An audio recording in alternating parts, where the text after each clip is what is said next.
BREWtally Speaking podcast is proudly sponsored by rockabilia.com. For over 30 years, Rockabilia has been the go-to destination for all things band merch. With over 500,000 items in their online store and collaborations with today's hottest bands, you're sure to find something you love. Use our code BREW10 at checkout and take 10% off your total order. So go pick up your favorite new piece of merch now over at rockabilia.com. And now, on to the show.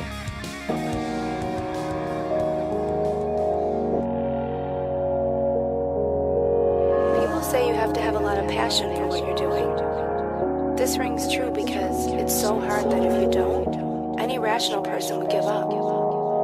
It's really hard, and you have to do it over a sustained period of time. So if you don't love it, and if you're not having fun doing it, you're gonna give up.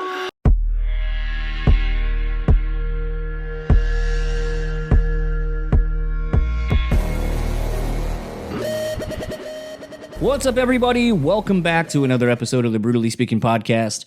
I am your host, John, and this episode's guest is the returning Chris Davis of The Ghost Inside, Texas in July, and his new podcast, Late for Load-In Podcast.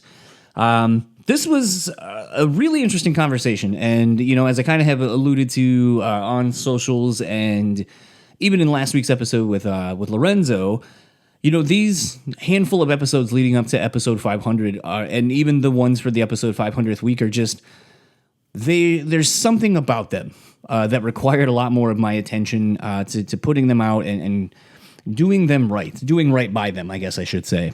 And this is one of those where, you know, sitting here now, getting ready to put out this episode and the things that I've gone through, and more will be revealed. I know I keep kind of pussyfooting around like what's been going on, but I'll kind of reveal some of it right now. And it just feels fitting. So in this chat, Chris and I end up talking kind of about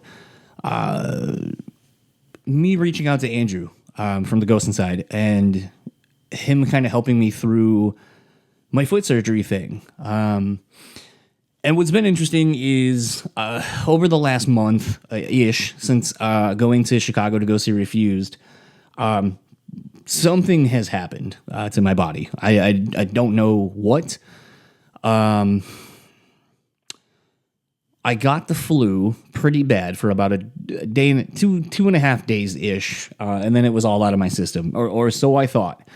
Then I basically started having really bad knee pains, like to where I could barely get up and walk, especially in the morning. Like getting up in the morning, it was like at least probably 4 or 5 minutes just to get up and out of bed. Obviously, I knew something was wrong. It wasn't getting any better. And so I went to a doctor, and we thought potentially it might be gout. So we did some blood work to test that. And it was not that. And the pain persisted, and then it was a thing where, you know, if it persisted and or got worse, then we needed to look into going to an orthopedic. So I reached out to an orthopedic person like a week or two after that, and we had my knees x-rayed and found nothing wrong with my knees, which is comforting, but also infinitely frustrating when you think maybe you've stumbled across what the underlying issue is. So then it was, well, we think it's this, so let's go ahead and get you on these these meds to treat that. And I think I got a 2-week dose, and I would say about a week in, most of my knee pain and issues went away. In that amount of time, though, to kind of backtrack just slightly, I ended up getting like some joint pain, like where it's in my wrist. It was in my thumb, like my right thumb, my left wrist, my knees, and like my left ankle. So once I started taking this medication, all the leg and foot issues went away. It just kind of was like slightly inconvenienced with it being in those spots in my hands, basically. So fast forward, I go to, you know, re-up the dosage for another 2-week thing on that, thinking maybe, okay, in 2 more weeks it'll be good, because apparently the thing we had kind of, or I had learned and the doctors thought was a thing, was it might be basically lingering effects from the flu, where sometimes the bacteria or the virus that's in there it'll flush itself out as a normal thing, but then there can still be remnants that like attach to your joints and your muscles and such. I didn't know that was a thing. So imagine my surprise. So here we are now. I am taking this medication, and then my left leg is swelling, and there's like a red spot on the back of like my calf, down by like my ankle, like my Achilles, and obviously that's not good. And my hand is like my left hand is slightly swollen, and it becomes this thing where trying to figure out what the fuck's going on, because like clearly something is now even worse. Fast forward, I go to another doctor and explain everything. They test it, check out everything, and it's like, okay, I think it might be your medication, because I don't think as of now it's rheumatoid arthritis. I don't think it's these things. Because if it was, like, you'd have a fever, you'd have these other symptoms. So I want you to get off of this medication, and I might have you get off your blood pressure meds as well, because that's something I had to deal with before my foot surgery. So now I'm a couple of days past that, and I suddenly find that my hand just balloons the fuck up. And now I'm stressed and I'm worried. And as of today, when I'm recording this, I went back to the doctor to go do another round of blood work to figure out what's going on with my body. And the irony, here we are, sitting here, having had the results, and everything came back normal. So it's been a really, as much as I've joked about this, because humor is my way through difficult situations. It feels like I'm living in an episode of House, and like, as entertaining as that show was, where you're like, oh, like, here's 40 different things that they put on the whiteboard, and they're trying to figure out what it is because they share similarities in some way, shape, or form. I can tell you, being on the other side of a real life House situation where you keep getting tests done and you're trying to figure out what's going on, and you can't figure it out. It is not fun. It's not entertaining. It's actually really, really stress inducing and scary. It's real fucking scary. And how that correlates to this episode is, I think, in my honesty of what I just described to all of you, Chris and the Ghost Inside dudes have had to do this several times over. From the accident, which is pretty obvious, but something that we talk about in this conversation, and kind of spoilers, sort of, trying to figure out and assess what you want to do, and being real and honest with yourself, and how that manifests into your professional and personal lives in the band of, we have to play it safe. Our fan base expects us to do this thing, and if we don't, then who knows? And like I said, that's kind of just touching on the tip of the iceberg of kind of what we discussed in this conversation. And, I've rambled long enough, kind of dealing with my bullshit. So without further ado, let's get into my conversation with Chris, and I'll talk to you on the other side of it.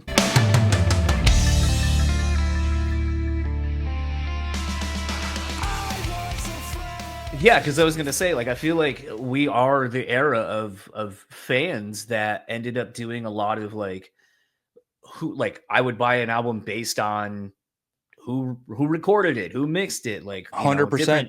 What label were you on? And I feel like that is obviously lost now, because people that is no longer have that on a little square. Yeah. Yeah, totally. I mean, I would buy records just because it was like produced by Adam D, or like, for a minute there, everybody was doing stuff with Joey Sturgis, and like it like already automatically gave your band cred if you had a record done with Joey Sturgis. I feel like, and I just talked about this on my podcast the other day, but I forget who it was with. But I feel like the last producer that had that kind of like power behind his name that could like just sell a record just by putting like produced by this person on it was Will Putney. I feel like he was the last guy that just like you bought it immediately just because he worked on it. You know what I mean? I almost thought you were going to say Josh Wilbur at this point. So I feel like Josh, and I love Josh's work. I love his mixes, and I actually have come to find in recent years that I also love a lot of records that he's produced. But I feel like he, for a long time, at least maybe for me, maybe I had the wrong perspective, but for me, I always just thought about Josh as like strictly a mixer for the longest time. And I feel like it wasn't until recently that I've become more aware of like what he produced also. But I don't know. I feel like I could be wrong. Maybe there's like a younger guy that I'm like unaware of, but I feel like for me, the last guy that I bought a record, regardless of like whether I knew the band or not, was if it had produced by Will Putney on it somewhere. I just immediately went, oh, well then it's got to be at bare minimum listenable. You know what I mean? Yeah, it's so interesting to think about even like that, just the shift in how, I guess that's perception of music and how Sure. how you'll end up buying it or whatever. Yeah. That's got to be, I mean, I guess that's an interesting launching off point. You know, is it kind of sad for you putting out records like it like doesn't seem to matter who you would work with because you're like, oh, it's not really like, is that a conversation behind the scenes of like, does the name matter, or is it just like as long as we're happy with it, that's all that matters? Yeah, I don't think. I mean, it's definitely not something that we're considering, at least anyway. And I don't know if anybody really does anymore. I don't know. To me, it's always been, who is my band gonna gel with the most? You know, like when you're making a record, you're spending a lot of time in in very small spaces with somebody, you know, and you need to make sure that you're not gonna, you know, butt heads with this person. Who do you like gel with the most creatively? And I feel like if you were able to work with one of those like big name guys that added an extra layer of credibility to your record, like that was just icing on the cake. You know what I mean? Like getting a produced by Adam D, or getting a produced by Will Putney, or getting a produced by Joey Sturgis, or XYZ, any of these guys, you know, that was just icing on the cake. It was more always, at least to me, it's always been about who are we going to be able to make cool music with, you know, like who's going to understand our vision more, whose outside input do we value the most. Like that's the stuff to me that's always mattered. I don't know, so it definitely didn't matter to me even back in like the Texas days when these producers, it was like still a big deal to have these producers names on, you know, on the front of your record. But now we definitely don't talk about it, and now it is 100% about who do we feel understands what we are trying to accomplish with our music. Like that is solely what we think about now, is like, who do we have the most fun hanging out with? Who do we feel like the creative mojo is like flowing most between us and a producer, and who gets the overall vision of what we're going for? Like that's literally the only thing that matters to us at this point. No, it's funny because like it seemed like in the heyday, and I guess this is more of when album sales were still a thing, and like anything you could do to get an edge to be able to sell the extra copies and stuff. It's like, I'm sure like a label might have been like, hey, we really would like you to, like, we kind of want you to work with so and so, or here's like a handful of people. Whereas like I just don't know if like behind the scenes a label or anyone's really pushing for you to work with someone because they're the hot new guy or whatever, or even in some circumstances where it's like they're getting a back end deal because they're representing that person. Sure, so it's a double dip into the pot on that. Yeah, no, not so much, because I think that you know, we see more bands self-producing themselves. We see, you know, younger up and coming producers having big impacts with, you know, having bands having big songs that they've produced and stuff. So I feel like there's a lot less of that, but there are still like, you know, there's still the top dog, you know, co-write guys. Like there's the Drew Falks of the world, and there's you know, the Dan Bronsteins of the world, the Codys of the world, you know, like that these labels might be like, hey, why don't you go try writing with these people? But I don't know. I guess we also, we're pretty fortunate to be with Epitaph, who very much just like they don't pressure us to do anything that we don't want to do. It's just like whatever you guys are feeling, we're just going to support you guys. So they've never pushed us. They've tossed out ideas of people, like, hey, do you guys want to go try to write with these people? But they would never make us go do it if we didn't feel up to it. You know what I mean? That's kind of an interesting jumping off point too. The idea of co-writes, like it seems like co-writing went from being kind of a dirty word for a long time. Oh yeah. Which it's just as much as like auto-tune and shit like that. Like they are things that have been around for a very long time. Just I don't think people talked about it openly. No, it's all things that are wildly misunderstood, I think. Sure. I was gonna say though, and maybe you're the wrong person to ask this, but what has there ever been, at least on your side, a trepidation of not wanting to have someone not in your band to write with because it's a little bit of an ego hit or something? Sure. Certainly when I was much younger, like local band days, like so there's a producer named Taylor Larson. He's a pretty fairly big name guy now. He's worked with like Periphery and Veil of Maya and Jason Richardson, but he's a Maryland guy where I'm from, and my old local band used to record with him back in the day, and he's always been unbelievably talented, and he was, quite a bit more advanced than my band was. So he would give us tips and stuff, and I would be so violently against it back then. But I was a teenager and like full of myself and a little bit of an asshole, and I'm pretty embarrassed by the arrogant prick that I was back then. But I definitely went through a phase where I was like this like elitist dude of like, well, this is my music, I write it this way. And Texas went through the same thing when we went and did our first Equal Vision release with Zeus, and Zeus was giving feedback, and we pushed back on it pretty hard. He ultimately ended up winning most of the arguments after we sat with him for a while, but we were pretty against that also. It was like, no, we write our songs, you don't have to do that for us. And I feel like every record since then, I've gotten a bit more open to the point now that like I love working with other people. Like I prefer that. And I think a lot of it comes from, like I said, like just the misunderstanding of like what co-writing is. Co-writing doesn't mean somebody's writing your song for you. That would be ghostwriting. We're talking about co-writing, as in together. Like we're like this person is coming in as like the fifth or sixth member of your band. And you don't have to take all their ideas, but they are there to be a like non-bias outside viewpoint on how you could potentially approach what your band does slightly different. And I think that is like a massively valuable tool that for some reason, and I do think that it's becoming less taboo these days to talk about it, but it's been going on forever. I mean, it's been going on literally since the dawn of selling music in like the pop world and stuff, right? But like, well, shit, go back to the 50s of like Sun Studios, and like Elvis wasn't writing any of his shit. Right.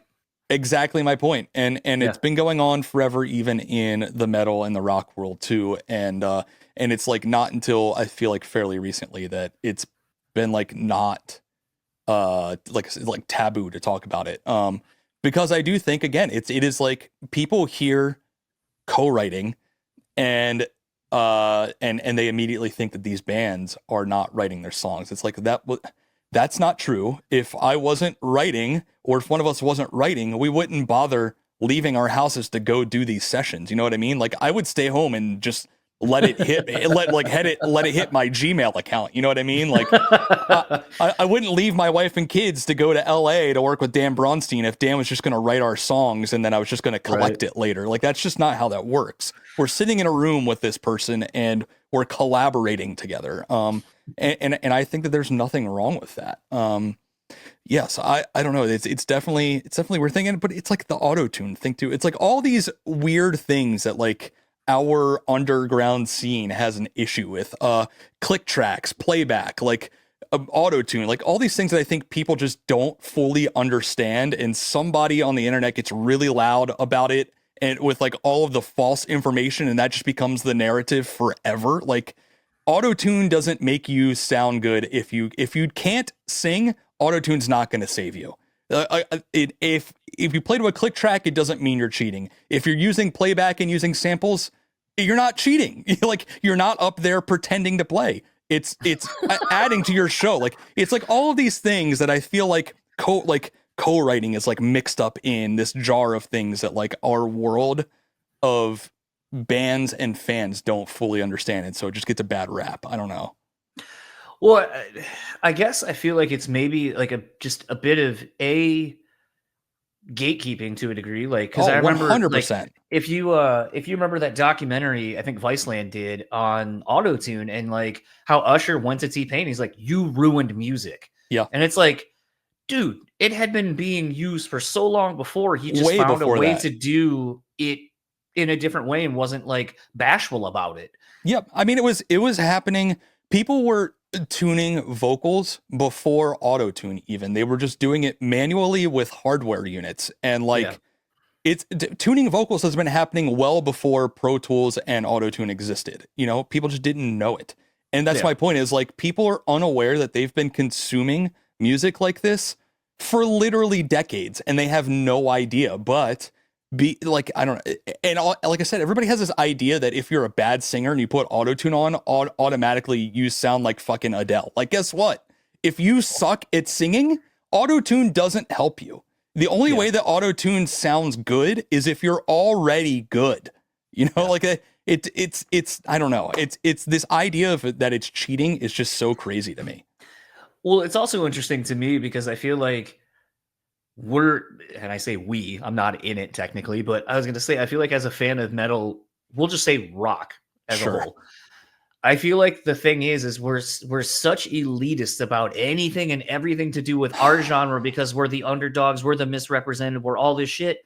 Meanwhile, you look at pop, country, rap, every other fucking genre, they'll collab way more. They're more open and honest about everything. It's just, there seems to be more transparency in every other genre, and everyone just like has to hold this one, the rock, to some sort of higher standard. And I don't know why that is, but it's like, if you can get out of your own fucking way, holy shit, the world beyond this is so much better. I promise. Yes, it's well, I think it's exactly what you said. It's like, oh, we're supposed to be the ones who don't fit in. We're supposed to have higher standards. It's like, all this stuff doesn't lower our standards. It in fact, I argue that it raises all of our standards of what the genre can be and what it can bring to, you know, the lives of these musicians and stuff, and even what it can do for fans. With like, I think that you know what I think a lot of it is also is that there is, I think, a mindset that is that it has to, that it can't be entertainment. Like, this is not allowed to be entertainment. It's got to be pure and sincere. And once it crosses the line into entertainment, it is no longer pure or sincere. And I also don't agree with that. Like, it's okay for it to be pure and sincere and honest, but also be entertainment. That's okay. That's okay. It's so funny you said it like that. I am immediately taken back. And this is why I love my wife, because she will just fucking notice I'm doing shit like this and then just be like, hey, fuckhead, don't do that. Right. We were at Janet Jackson and I was writing a show review for it. And I remember they were playing Black Cat, which is fucking slamming guitar riff. Yep. And the dude, like, the band was obstructed, and I'm so used to, like, in more recent pop leaning stuff like Justin Timberlake and things like that, where they make the band a part of the show. Sure. It's my band. I want them to get the spotlight because they're badass players. And I remember starting to write, like, it's really upsetting that, you know, you're being reminded of how great Jimmy Jam and Terry Lewis were as producers and stuff like that. Right. But you don't see any of it. You don't get to see it. It's about Janet. And I get it. And then my wife just like literally put her hand over my phone and goes, look around. No one gives a fuck about the band. They're here to see Janet. They want to hear the songs. They want to be entertained. And as long as it sounds like the record, it's all they care about. Yeah. And I looked around and I was like, I'm the asshole in this situation. I'm looking at it totally wrong. Yeah, you're right. But that is the mindset that comes from this world of music, you know, and I don't want to sound like I'm like shitting on, you know, like metal, hardcore, rock, whatever, because I love it. Obviously, I'm in it, and I've been in it for 2/3 of my life. I love this, but it is very much a mindset that is just like deeply ingrained in our world. Like I've been guilty of doing that at shows as well. Like I get it, I understand it, but I definitely don't think that it's healthy for the genre as a whole, personally. I don't know if and I've been kind of trying to figure this out because, like, ostensibly, you're seeing this scene reaching the highest like the reaches it's getting. Like, look at a band like Knock Loose. Like, some of the things that Yeah. are happening in the scene, in the culture, are the biggest it's ever been. More eyes Oh on it yeah, than there's ever totally. been. But I often wonder, like, are we all limiting it? Because, like, as soon as things like that happen, instead of being like, this is so cool, the first things and again, vocal minority online is whatever, but I hear these conversations as well in person where it's like, oh, it just sucks that it wasn't like da da da or like this thing. Sure. And it's like, are we our own limitations? And I maybe I'm coming to that perspective because of going to therapy and kind of realizing sometimes we are our own worst enemies and we need to get Sure. out of our own way to enjoy and have a breakthrough. And I wonder if that sentiment can be put marginally across like rock and hardcore and metal, where it's like, if we could just get out of our own way, man, the breakthroughs Yep. we'd have. Yeah, 100%. 100%. I mean, yeah, I don't know that that'll ever happen, but I mean, it is happening whether people like it or not. Like Yeah. Sleep Token just sold out like 25 dates of arena shows across America in a matter of minutes. Like And all I heard was how much the tickets were and how they're outpricing their real fans. Oh, sure. Because random people were buying the tickets. Yeah, they're totally outpricing their real fans. And look, I get it. The tickets were probably expensive. I understand that. But the other side of that too is like, guys, it's fucking expensive to tour these days. And you're going to start, like, once a band like that starts getting into a venue like that, they're going to start bringing you a show that's worth that ticket price. So, like, I'm sorry if it's frustrating to you, but that's just the cost of a band operating at that level in this day and age. And that sucks, I know, but it is what it is. But back to my original point is like, Sorry. No. That's a valid point, and also something that I could rant about all day. I went off on the tangent there, but it is happening. Sleep Token is doing arenas. I mean, Knocked Loose is in, like, they're supporting bands in arenas. They're headlining rooms that are like just under arenas, probably could even start stepping up into arenas in some markets. Bad Omens, without a doubt, is going to be in arenas here soon if they're not already on their next headliner, whenever that may be. Like, we've got bands. Motionless is not, they just did 2 nights sold out in an arena in their hometown. They're probably not far off from doing arenas when they go out in a headline if it's got the right Ice package. 9, probably next. Ice 9, exactly. Like, it is happening, whether people like it or not. I do feel like the genre is having a real moment of growth. But yeah, I do feel like if we don't start to, get behind that, is it gonna last? I don't know. I don't know. So, I mean, I feel like this is a good segue to your upcoming tour. Now I'm trying to remember. I kind of laughed earlier when you're like, I forgot who I was talking to, because like you just started yours, but you're already in that boat where it's like you probably have so many stacked that you're like, okay, who was I talking to? Yep. So I forget who I was talking to, but this thing where it's like you have to take the idea of what your band does live and then now start thinking, okay, we're stepping into arenas. It has to be, we got to step up our production. We got to put the money in, return of investment and all that kind of stuff to put on a show to be taken in a completely different manner and try to capture a different audience that maybe we don't know, which is why we're taking this tour and this spot. So I guess kind of, so I don't talk about something I don't know about. What has that transition been like for you guys? Because like you did the A Day to Remember thing, but that's kind of more in your wheelhouse where you can probably do some stuff. We fit in very comfortably there for sure. Sure. So doing something like this, which when I saw the tour, I was like, this is a step out of your comfort zone. A little bit, yeah. How do you start thinking about how to present your band to people who have never heard you almost decades into your career at this point? I I don't know if we've gotten that far. So here's what happened is, so this tour is, we're going out and supporting Volbeat and Hailstorm this summer, in some crazy venues, and we're checking off a lot of like bucket list venues for all of us, like venues that we all went to see major shows growing up, right?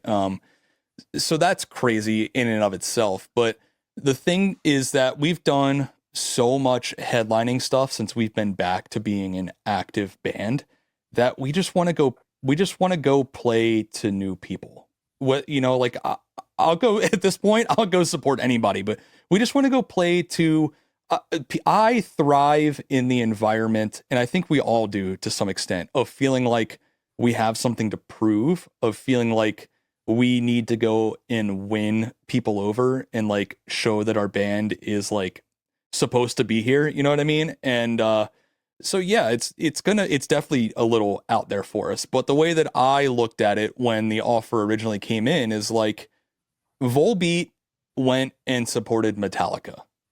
If they can support Metallica, we can support Volbeat.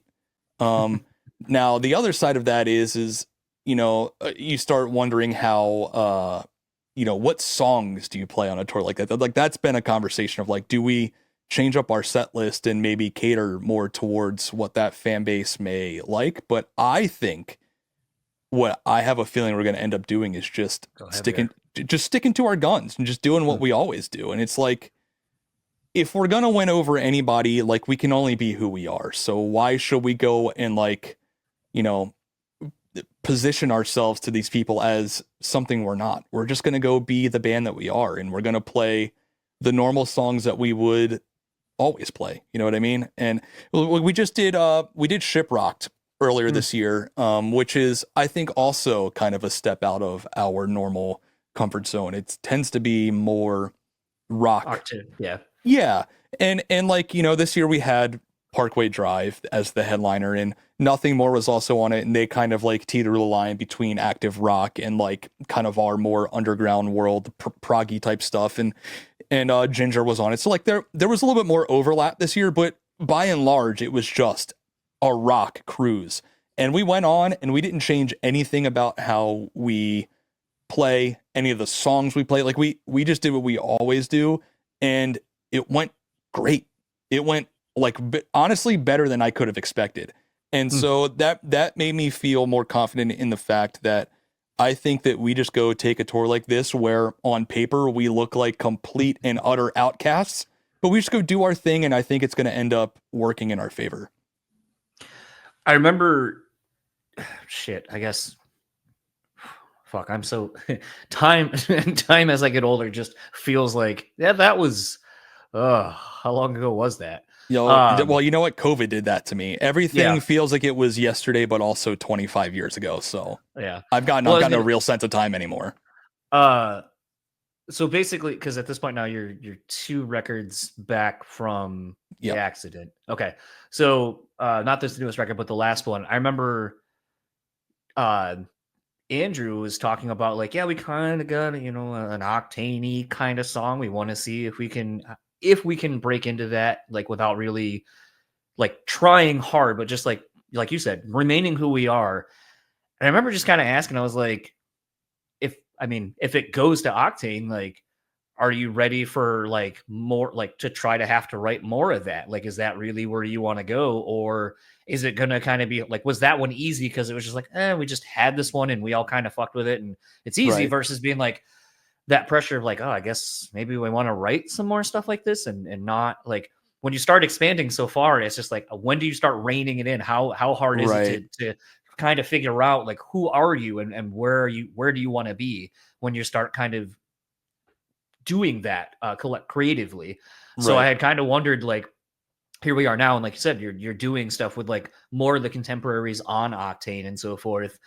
And you know, at that point I had never had Sirius. I've only had it for like a year-ish. Sure. And it's been real interesting for me as a fan of music, and even doing this, where it's like sometimes I see bands and I get shocked and I'm like, who the fuck is this band? I don't know who this is. Sure. And then you start seeing like the DWP festivals and you see like all these names littered at the bottom. You're like, who are they?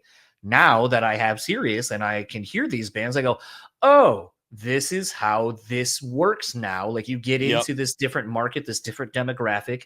It then puts you into some of these more big look tours. It gives you some of these opportunities on DWP festivals, so on and so forth. Like I get it now, Yeah. but now it's kind of hard to like, like I've always joked, like doing anything in like booking shows, anything, it's hard to turn it off once you kind of see how the sausage is Right. made and what's going on. Yep. So I just wonder how aware you guys are of all of that. And like, if it's a thing where it's like, yeah, this is, I don't know, like we want to be challenged, but at the same time, like, where do you find yourselves trying to balance the line of like a whole career at this point? Yeah, I mean, so here's the deal: is like, it's funny that Andrew said that we had an Octane kind of song, because I guess one choice kind of is when you compare it to the rest of The record, but it's also like not an Octane song at the same time if you listen to it. But yeah, in context of the rest of the record, I could see that for sure. But like, here's the thing: is we're not like chasing that.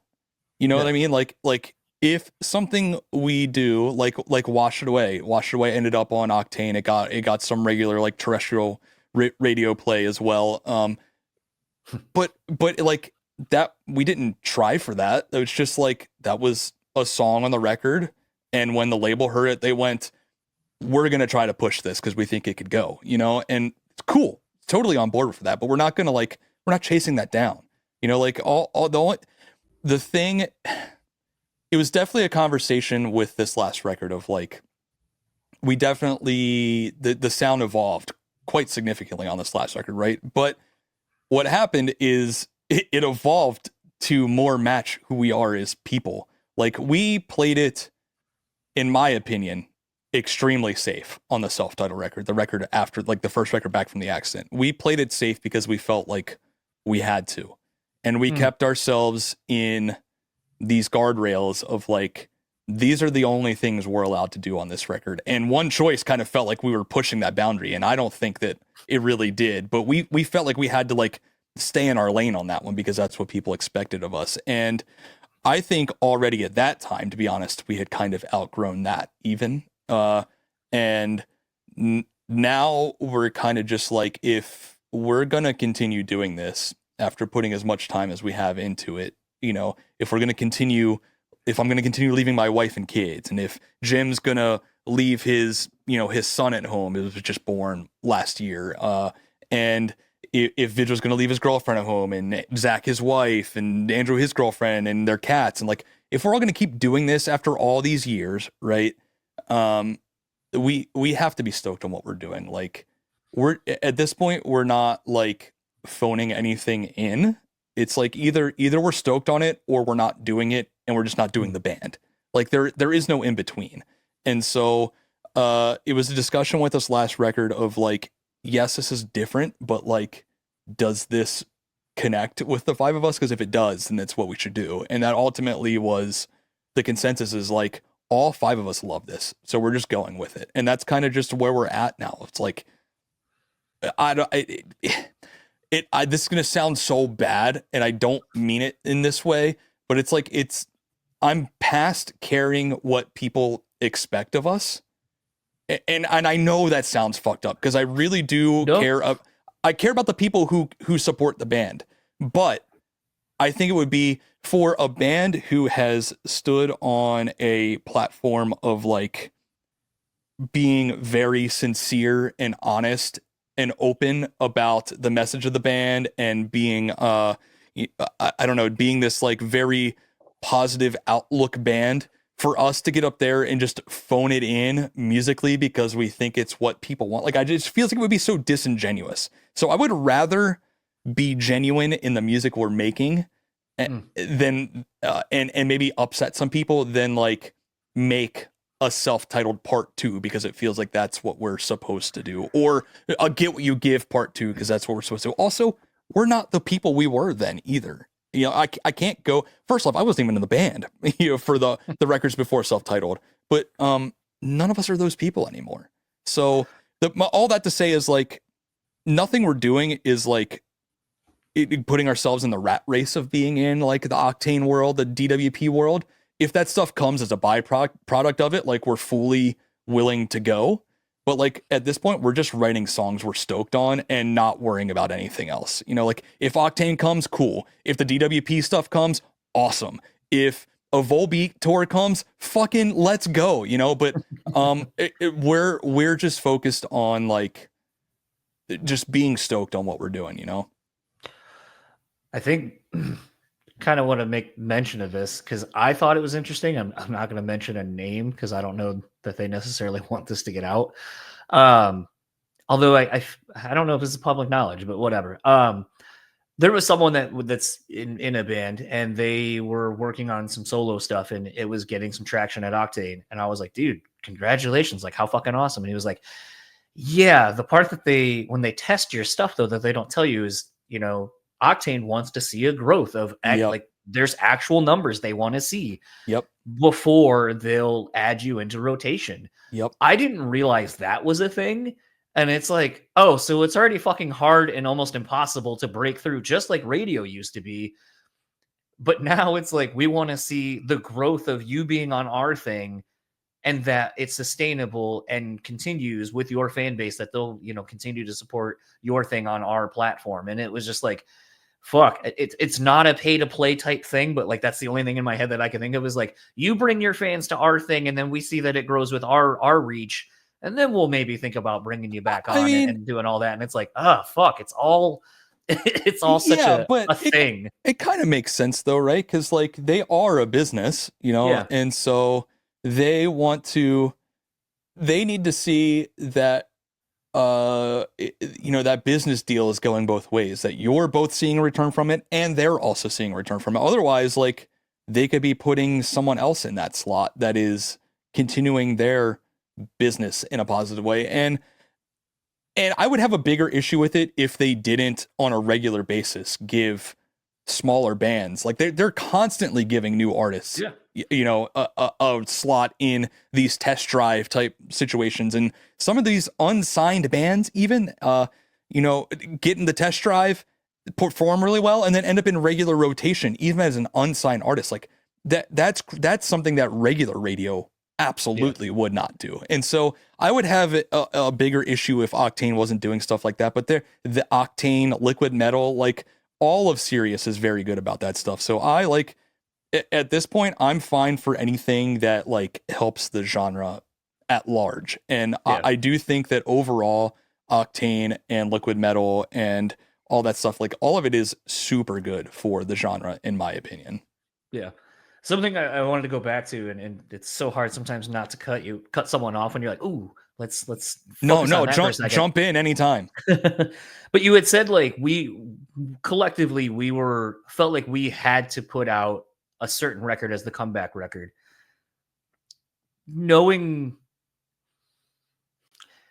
Listening to the podcast you all did and other interviews throughout, pre and post everything, it seems like from an outsider's perspective, you guys are pretty confident in what you do and who you are. So it's kind of interesting to hear that on that record, you felt like you had to be something, you had to live up to an expectation when that, I don't feel like that's something externally, I feel like you've ever done. Why was that, do you think? I think a lot of it, so at the time that the accident happened, we were already starting to write for the next record. Did any of that end up on the next record? Yeah, so Aftermath and the song that became, oh shit, it's the working title. You know what's fucked is even all this time removed, we're talking 6 years removed now. No, holy shit, more than that. We're talking 10 years removed.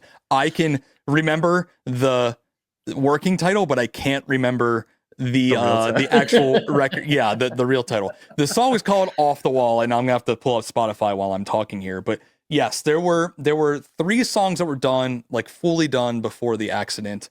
One of them was Aftermath. One of them was this other song, and then there was a song called Aftershock that we kind of like took pieces from and put in other songs on the record. But so all that to say is like we were already in the process of making this next record, right? And like we were coming towards the end of the Dear Youth cycle. And so it felt like the song's called Make or Break. There it is. Okay.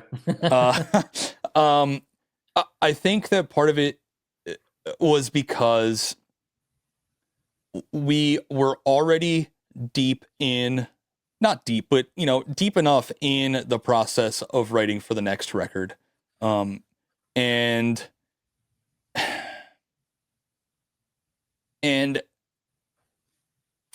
people have been waiting for so long for new music from the band. And I feel like even though we grew as people significantly in the time period between 2015 and the record dropped in 2020, but we recorded it in 2019. But in those 4 or 5 years, we grew significantly as people. Our tastes in music that we enjoyed listening to and playing changed significantly in that time period. But it felt like the band was trapped in a period of time. Does that make sense? Like we as people, as human beings, continued to grow and evolve in those years, but the band was trapped at November 19th, 2015.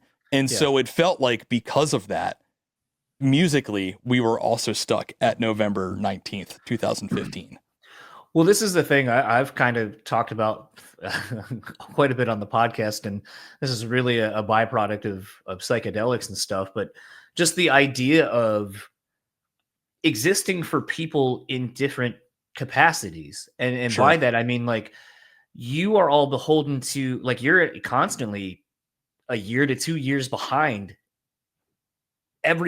where the fans are. So like, whatever your last record is, that's the current thing for them. But you, like you said, we put out a record in 2020. We recorded it in 2019. We probably wrote it in 2018. So you're 2 years behind, but it's current for you. But you now have to, like, you have to exist in 3 separate planes of present, past, present, and future. And the idea that you are a certain thing for somebody based on wherever they come in or wherever they stopped, it's like, that's such a wild fucking thing to think about, where it's like, and the closest I have to what you guys would go through is, like, I went home recently, to go hang out with some friends before we went to Chicago for the Refused farewell tour. And I happened to run into one person I went to high school with that was a couple years ahead of me. And at one point, just during our conversation, he's like, "Oh, you live here too?" And I was like, "No." And I made it a pretty big, I realized it came across really kind of shitty from my perspective internally, where I was like, sure, shit, that was kind of like I do not live here anymore. I live in a bigger city. I moved the fuck away from here. Like, even though my thing was just no, and with a little bit of a laugh to it, but it's a thing where there is a perception of me based on this time that I spent with this person 24 years ago. Right. And it's like, yeah, I'm not the same fucking person I was 24 years ago. Like, I barely knew anything. And I think it's interesting to have those experiences, especially if you've moved away and come back home and people see you and you're still that person. And that's valid, but it's not accurate. And I think about that all the time from a creative perspective, like how stifling and weird it has to be to meet people where they're at. Yeah, it can be. And look, I can completely understand it. Like, some of my favorite bands have put out records that the band evolved before me. And they would put out a record, I can't listen to it. I try and try, I can't connect with it. And then a year or two will go by and all of a sudden those records connect with me now. Like, that happens. And I in those moments where I can't connect, like, I definitely feel frustrated, because it's like, I love everything you did before and I just want more of what you did before. But it's like, sometimes you just got to give it time and it grows on you, and you evolve to understand where that band's coming from. And it's like, I understand now more than ever, like the urge to want to do something new, the urge to want to try different things in order to. Can I ask you a side question? Sorry to cut you off. Sure, no, you're good.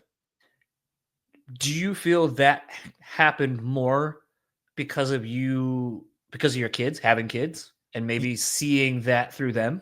Well, so part of it is, yes, maybe.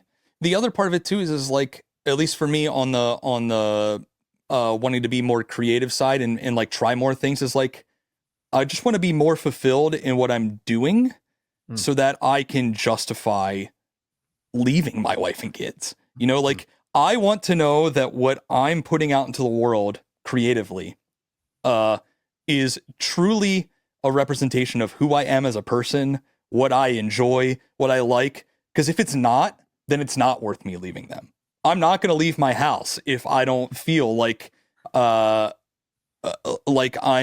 getting to be my authentic self. You know what I mean? Like, it's just not worth it. I'll go work a 9-to-5 job. If I'm going to be playing by somebody else's rules, I'll just work a 9-to-5 job and get to like hang out with my wife and kids every day. You know, but if I'm going to be in the band and I'm going to leave them, then I'm going to make sure that I'm just like doing my thing. You know what I mean? Yeah, it's interesting because I feel like as I get older, actually, I'll kind of backtrack a little bit. It's so interesting doing these things, and we're going to kind of shift into this because I would love to pick your brain about this now. It's interesting when you do a podcast. Like, I had Chris from Barry Tomorrow on, and what a fucking sweetheart. I love that man.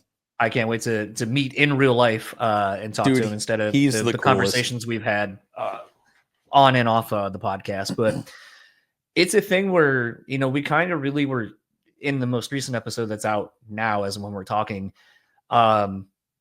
you know, their new title, Patience, Will You Haunt Me with That Same Patience? And, you know, we kind of talked about the idea of patience being something that most of us are not great at, because we want the immediacy of something, whatever it is. Yep. And that patience can haunt you because like you just want the thing. But it's also a good thing because when you are patient, you are rewarded for your patience more oftentimes than not. Yep.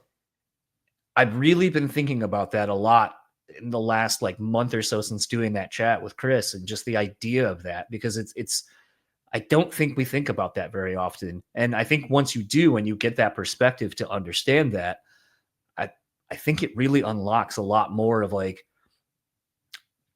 again, this is kind of more probably a therapy way of looking at it, but like the ability to then set boundaries, to then be able to know what you're trying to do and move forward like with like intention. That's another big word like I've been really thinking more about, is like being mindful and intent, like with purpose, doing everything. And I think once you kind of figure those things out, like I think it just unlocks so much more, because you're like, this ain't it, it's gone. Yeah. So, I mean, totally. I mean, doing everything with intention is like, I feel like that is just part of getting older and understanding more of what you want out of life in general. Right. And like, I don't know. I mean, intentionality is everything. Like, why bother half-assing anything? Like, what are we doing? You know, like, we only get so much time on this planet. Like, be intentional with every moment of it. Like, why waste your time? You know? Yeah. But patience, man, I struggle with that still. You know, that is probably one of my weakest points. Having kids will definitely teach you patience much more quickly than just, you know, figuring it out on your own. But I don't know. We are breeding a culture of people who just want instant gratification out of everything, right? Like, it's like everything we do all day, every day is just like ingraining that sort of like instant gratification culture into all of us. I mean, everything we do, you know, like down to like going out to, which I love this, I'm not knocking it, I love this, but like going out to eat, you don't even have to fucking wait for the waiter to come give you the bill anymore. You just scan a QR code, pay on your phone, and leave. Like, I love that. But it's like literally down to that. Like, we are so in a hurry to do everything, and we need the answer and the results right away. Like, it's all the way down to paying for your fucking bill at a restaurant. Like, that's insane. It was very amusing. My one friend has 2 kids, and he doesn't get out very much, like not away from like the normal of his like my daily routine. And his brother and I like were like I married, his brother's not. But it was just interesting, like he was like, all right, we got to the hotel and he's like, what are we doing? And I was like, Right. we're just chilling. Hanging. He's like, yeah, not doing anything. He's like, oh, I just what time are we leaving here to? And I was like, just sit, chill, man. Yep. And I go, you don't, not everything is a fucking race because you have kids. Your kids aren't here. I go, this, like, if you're this awful now, just imagine yourself in another 18 to 20 years when they're gone. What are you going to fucking do then? And he's like, yep. And I just watched like the horror kind of roll over his face. Panic. Yeah. Yeah. Empty nester syndrome is a thing I hear. I have quite a time before I got to worry about that. And I got to figure out how the fuck to chill out before then. But luckily I still got some time. Yeah. Speaking of the podcast though, like I'm not saying this because I can already see a shitty YouTube comment about this, but Dale, who you hung out with, you guys hung out with at Shiprock. Yep. So what a sweetheart. Absolutely. Him and I went to go see the Counterpart show. We drove from here to Detroit to go see that last date. Sick. And was a thing where he was like, have you heard Chris from the Ghost and Sides podcast? And I go, yeah. And he goes, did you hear the one with John? I go, yep, I got it sent to me before it even came out. And he goes, of course you did. But it was a thing where he goes, I was listening to it and I really liked it. It reminds me a lot of what you do. And I go, yeah, I mean, that's where the medium is the best, is especially in a more music based kind of thing where it kind of just, it's not about, tell me about writing this sick riff or something like that. It's like, let's get to know who the people are. We're all people. Let's kind of break it down and talk about some real shit with some humor and some other things thrown in there. And I mean, like when I kind of shared the socials and stuff, and I was like, this is going to be, if you like my show, this is going to be your new favorite show because it taps into all of those things. And I think the thing for me, especially right out the gate with the Josh Balls app, I mean, it's got everything I think you would want in a show if you like the medium. And to kind of, was that literally your first episode you had recorded? Or I'm wondering if you had done a few, that was the first one you recorded? That was the first one we ever did. So I was lucky enough with the first person I had it with was a longtime friend. And I feel like I kind of got right into, maybe the formula wasn't quite the same, but like the magic was there and I knew like I could kind of do this. Right. How did that feel for you kind of doing this thing and kind of starting a whole new creative outlet for yourself? Yeah, so I've been wanting to do a podcast for a while, and I thought I started to record some episodes on my own, but more focused towards guitar players.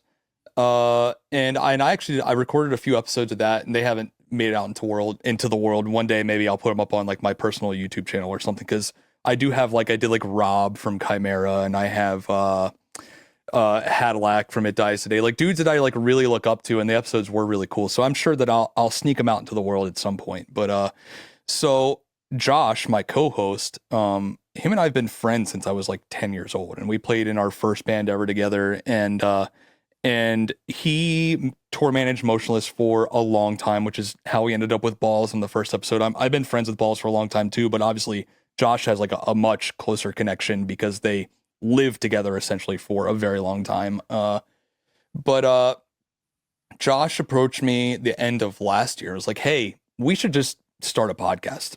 And I was like, I didn't even know you like podcasts. He's like, oh yeah, we should do it, whatever. I think it's really cool, this story that you and I have, kind of getting into this whole world together, going our own separate ways, and still somehow both of us finding a career out of music, because now Josh manages artists as well.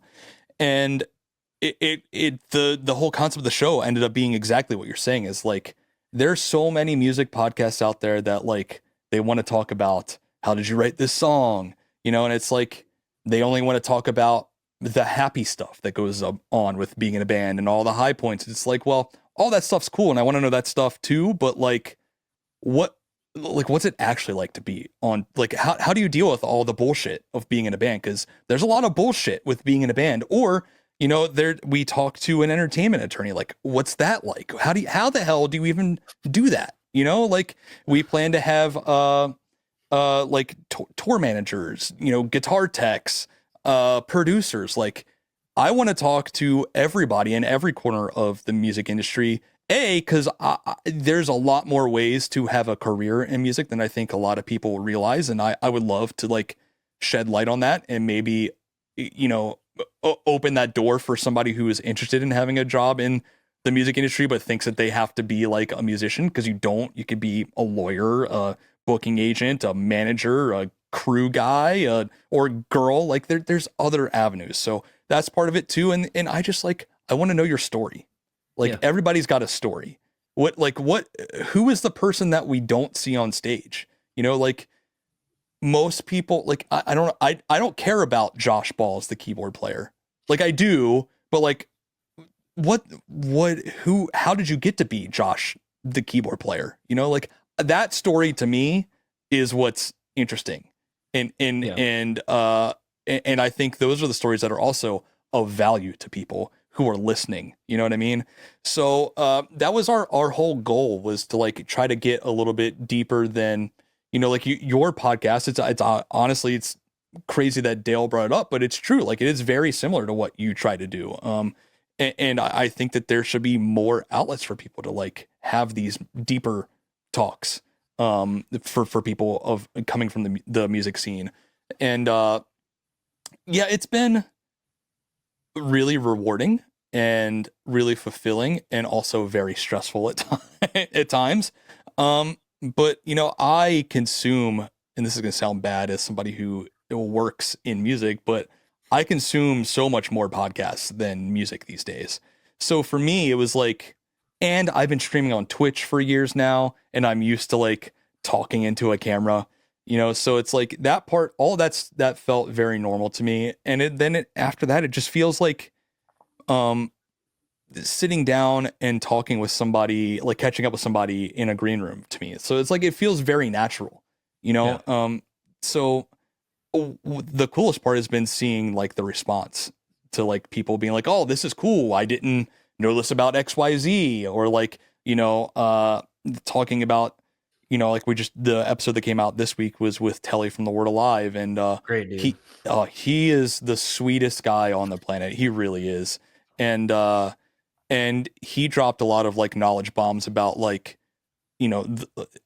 what a band needs to have longevity. And, I put a clip up about that on Instagram, and seeing a bunch of people comment, and I'll be like, I needed to hear this. It's like that's the stuff to me. Like, that's why I want to do this. Like, I want to help people. I want to help the next generation. You know what I mean? And so I want to pull the wisdom out of these people and give it to the world. That's what I'm shooting for here.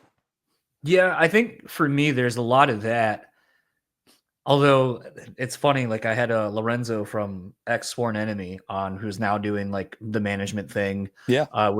With Ant and Rich, who I guess are now dipping more into like country, but they're gonna they started a new label with the Crowdkill Records to kind of go more back to like hardcore metal and such. Cool. But it was interesting because like there was a point where at the end, when we're done chatting, he was like, yeah, let me know. I'll blow it up and I'll put it on like, this Instagram, invite the collaborator, do all that kind of stuff. And I was like, yeah. And he goes, are you going to make clips? And I go, I don't. And he goes, why? And I go, I used to, like, I would spend so much time going through an episode, or I would try to like, I have a note thing like you probably do on your computer, where it's like, oh, I could jot something like, hey, this time go back and right, look into it. And I would spend this time to like create a clip, and it sounds so stupid to be like, oh, it takes time, but it takes time. It does. And like you said, it's time away from my wife. It's time away from something else I could be doing.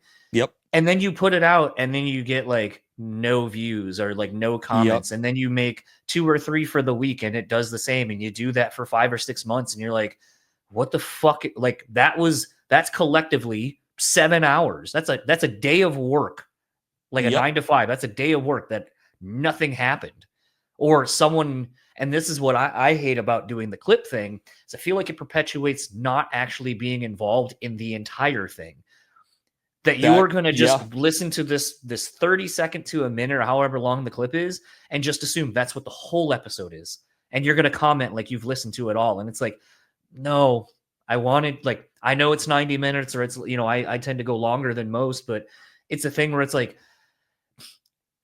I learned a while ago, I don't edit these episodes because, like, is everything fucking gold? Not necessarily, but you can't extract how you got there because maybe something I reference or something that you say gets us to something an hour in where it's Right. like, man, oh my God, I just had this epiphany from, like you were saying earlier. It Right. took all of that to get there. And I feel like it lessens and cheapens the whole experience by putting it down to 30, 40 seconds to Sure. me. Yeah. And like I said, without getting the return of investment, it's like, oh fuck, this sucks.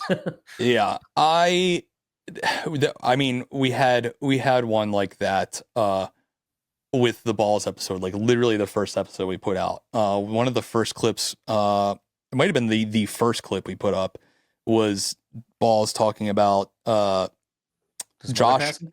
No, it was about being on stage with the Motionless guys again. Josh, my co-host, asked Josh Balls what it felt like, and Balls said it was a big mistake, and explains why. And he explained he's saying it was a big mistake because he missed it more than he realized, and his mom had passed away like just weeks prior to that. So like the emotions from his mom passing plus this like big wave of emotion of, you know, being hit with how much he missed being in the band and like the whole experience, like it was a lot for him. And I thought that it was very cool that he was willing to like be that honest and tell us that, right? Because like that's a really vulnerable thing to admit, you know. And somebody commented on that and was like, "Oh, he shouldn't have left the band for his girlfriend or fiance." Like, if you listen to the entire fucking episode and not this fucking 60-second clip, you would know that that's not why he left the band. Because he actually also in the episode it expresses why he left the band. It had nothing to do with a girl, nothing. But you're looking at this clip and just basing off what you read on, I'm sure, some fucking Reddit post somewhere that this is the story. And like, that's not it. That's not it. Yeah. So if you don't know the details, shut up. Shut up. Oh, the internet, man. Yeah. Yeah. And it also, it gets interesting too, because like, I think like a really like, you might be in a different position with your social group, but it's funny because like people will ask my wife like, "Oh, do you listen to the show?" And she goes, "No, I live with him. I don't need to listen to an episode." Right. She's checked out a couple if there's someone that she's like, "Oh, I like this person" or whatever. But I think what gets interesting is like, I know for me sometimes like I'll usually pull something out of almost everything for me where I'm like, "Oh, I'll just like think about it after we're done," and I'll want to carry that conversation to someone because it's like, oh, that's such an interesting thought. Like, let's keep going down this thing. But it's so weird because like the other people that you're sort of punishing in a completely different way are like, I wasn't there for the last 2 hours, but I don't know what you're talking about. Right. And then if you're trying to even just like, all right, so we were talking about this and this is how we got here, or just the concept of whatever. And people are just like, I don't care. And you're like, fuck you, man. Yeah, sorry, not connecting for me. Sorry. Yeah. And I feel like that's such a hard thing in doing this for like 9 years and almost 500 episodes now, where it's like, man, it feels so hard to feel so connected to someone because this is how we used to communicate with people, like kind of in depth and you know, not having many distractions, if any. And I think that's what I liked about the medium, in addition to just learning about how we all traverse life. Right. And it's a thing for me where it's so hard sometimes to understand, like, oh, I'm punishing all of the people around me. So a lot of times I'll just be like, bottle it up. Yep. Yep. And then it just gets, it like manifests over here. Like, it's so weird. Like the duality of my life now is like, I almost have become more of an introvert with some of my closest friends because I have this outlet. Yeah. And even like going to the trip that we just went on with my two best friends, like there was a part like on some mushrooms and shit, because that's how I wanted to let loose, because my brain can't shut off with like the numbers and just everything else. Sure. Or even thinking like, this is the last time I'm going to see the band. I have to remember all of it, just like I did the first time seeing this band when I never thought I'd get to see them.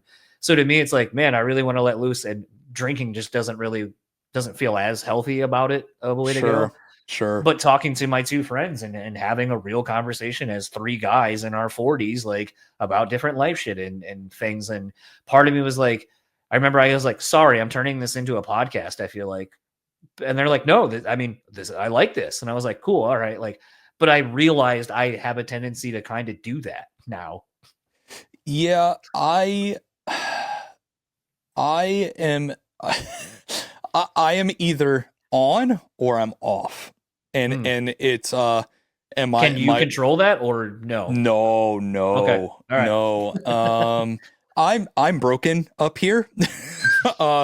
And some days I'm on and some days I'm off. And I'm more on than not these days. So last year I got diagnosed with ADHD, and I've had uh I've had suspicions for pretty much the majority of my life that something of that sort was going on.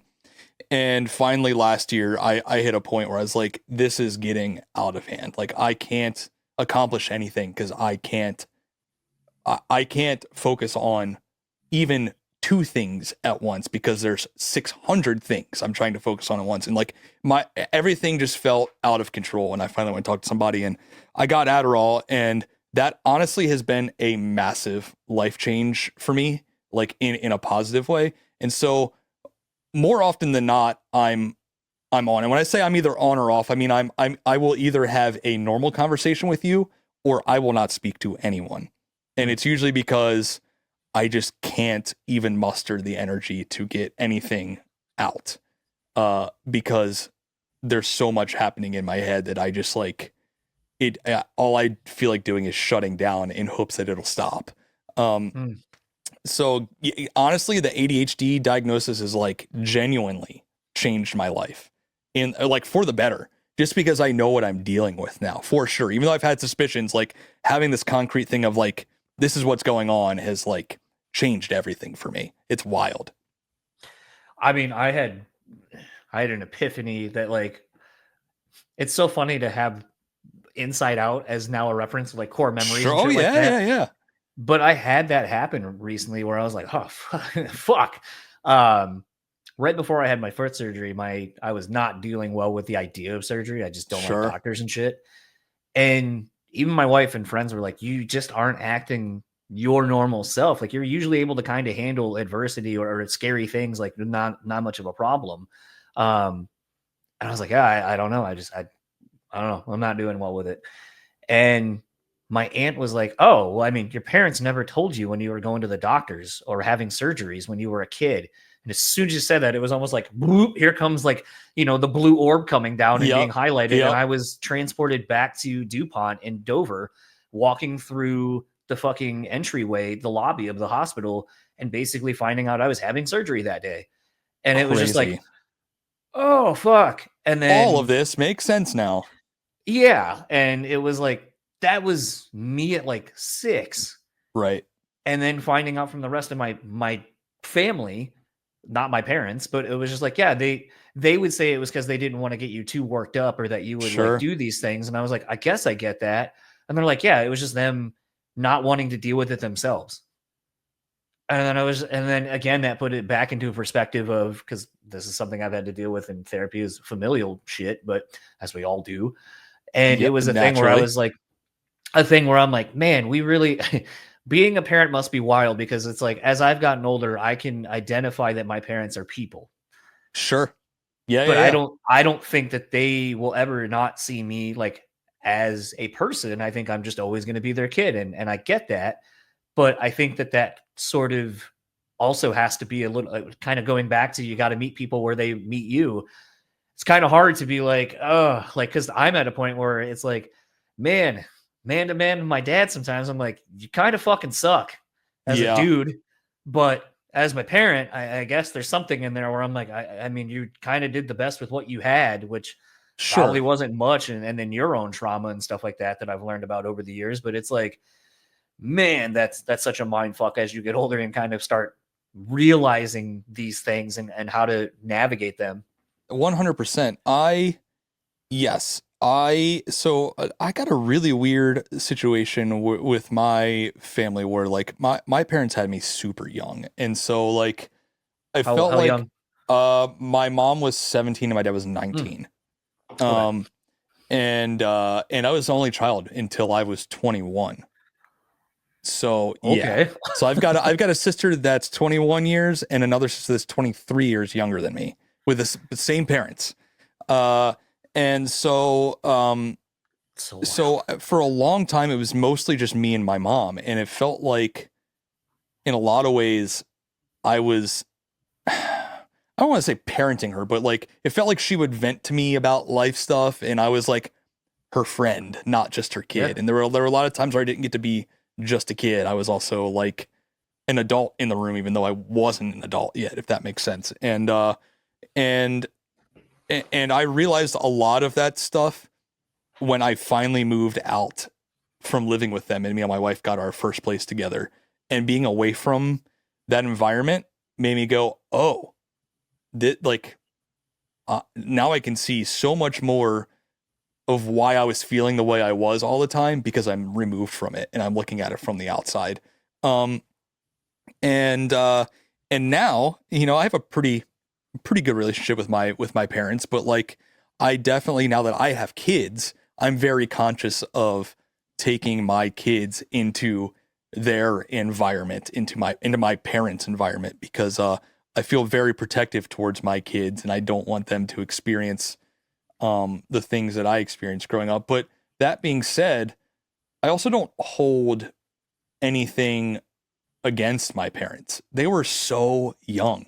And like you said, they were doing the best they could do. They my mom was working multiple jobs and going to college and taking care of me, and like my dad was working and taking care of me. Like they were young. They were so young. Like I don't hold anything against them, but I definitely, it's made me more conscious about how I carry myself with my kids and how I approach my relationship with my wife after watching how my parents treated each other for so long and sometimes still treat each other now. You know, like it's like I love my parents to death despite their faults at times, because we all have faults, everyone's got them.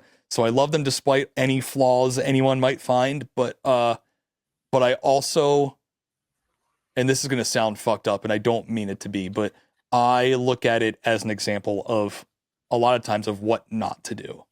You know, like I love my parents. I'll go to bat for my parents any day, but I also in a lot of ways don't want to be like them, if that makes sense. And that sounds so harsh. I know it does.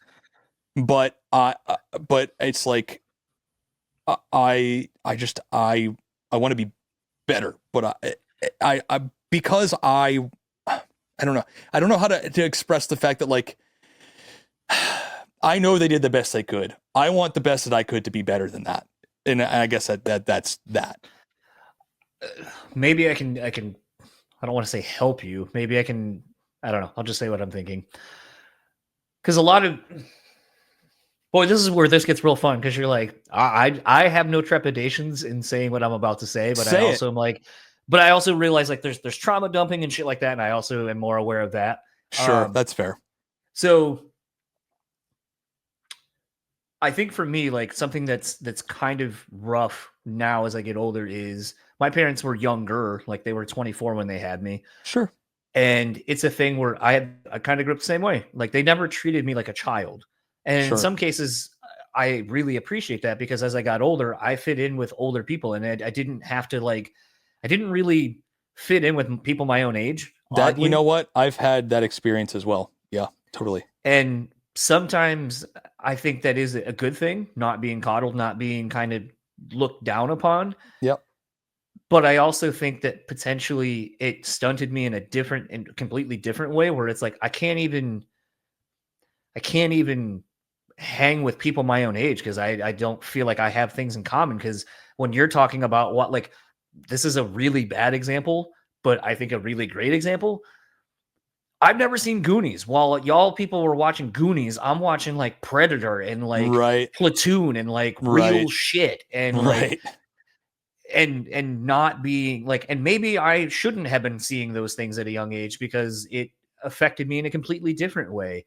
But I don't know. Like, I think of those things and it's like, those are choices. And sometimes I feel like they are lazy choices because you, as the parent, didn't want to be hindered from doing your thing. I Right. still think that's pretty prevalent in today's society when I go out with people where I'm like, yeah, that's a whole different topic. But it's also a thing as I sit here now.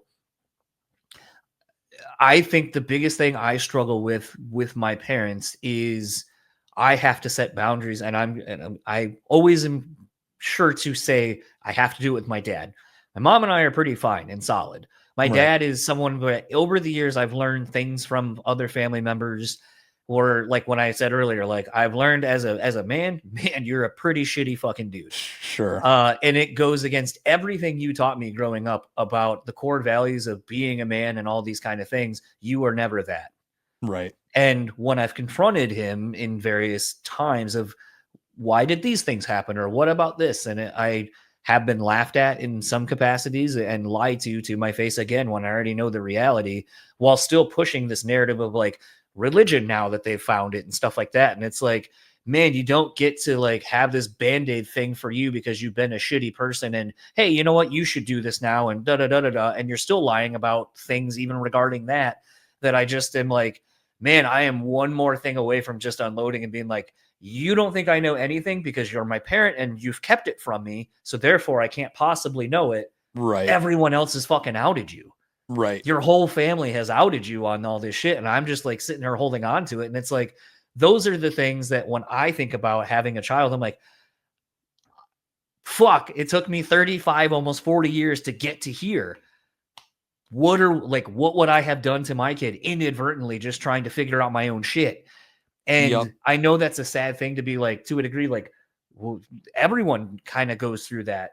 But I know I'm selfish and I like doing the things that I do. Like, having a dog sometimes, it's like my wife and I are like, oh, it's so nice to be away from the dog. You don't got to get up and walk her at 7 o'clock in the morning or any of these things. It's like, it's a small example of why I'm like, yeah, I don't think I'm just too selfish in my own nature. And so is my wife. And we are selfish together with our time. Right. We just don't want kids. And I think I it's don't think good there's that anything we wrong know with that. that, though. No, I Yeah. think it's good to know that. Yeah. But it's also absolutely. now becoming a thing where everyone's like, well, there's not enough people I had read an article during the pandemic that was like, there's not enough young people to take care of the elderly. And it's like, that's not why we were fucking born. And if Yep. it is, holy shit, what a wrong reason to have kids. You know what? I have 2 kids, and the least of my concern is whether or not they're going to take care of me when I'm old. That's what a fucking dumb thing to put on young people. That's so stupid. Yeah, and you know what? I love my kids. I fucking they're my entire world. But much like you, when you get a day away from your dog, when we get the kids out of the house for the night, I'm like, fuck yes. Like there is no shame in enjoying your, being a little selfish and enjoying your alone time, whether it's a dog or a child. I fully support that. I wouldn't change the decision for us to have kids, but I definitely have days where I go, fuck, I miss the days right after we got married when we could literally just pick up and go if we wanted because we had no kids and no responsibilities, like I miss that. But I also fucking love my kids. So yeah, I think that's just normal. I don't think that ever goes away. That or I'm a terrible fucking person. I don't know. And that could be the case too, to be fair. So I think something that has been interesting as I get older and seeing a lot of my friends go through this, something I always feel, I'm like, I used to think divorce was like just an awful thing, especially when you have kids, because it's like, oh, that sucks.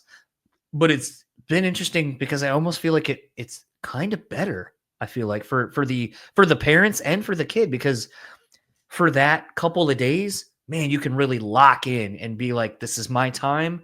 Yep. But then when you don't have them, you get to be you get to live your life as well.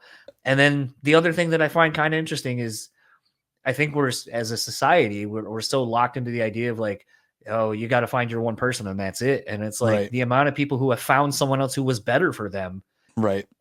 I think is kind of interesting to just kind of be like, sometimes if it's not working, and whatever it is, it doesn't have to just be a marriage, but if it's not working, just admit it and kind of move on. yeah, if it's not healthy and happy, like, what are you doing? It's like, Yeah. why are you I want you to wasting be miserable with me. That's the vows we right? took. Why are you wasting everybody's time? You know, it's like not even just about your time. It's like you're also wasting your spouse's time. But yeah, I'm sure that there are arguments for like for both sides of like staying together or getting divorced, but like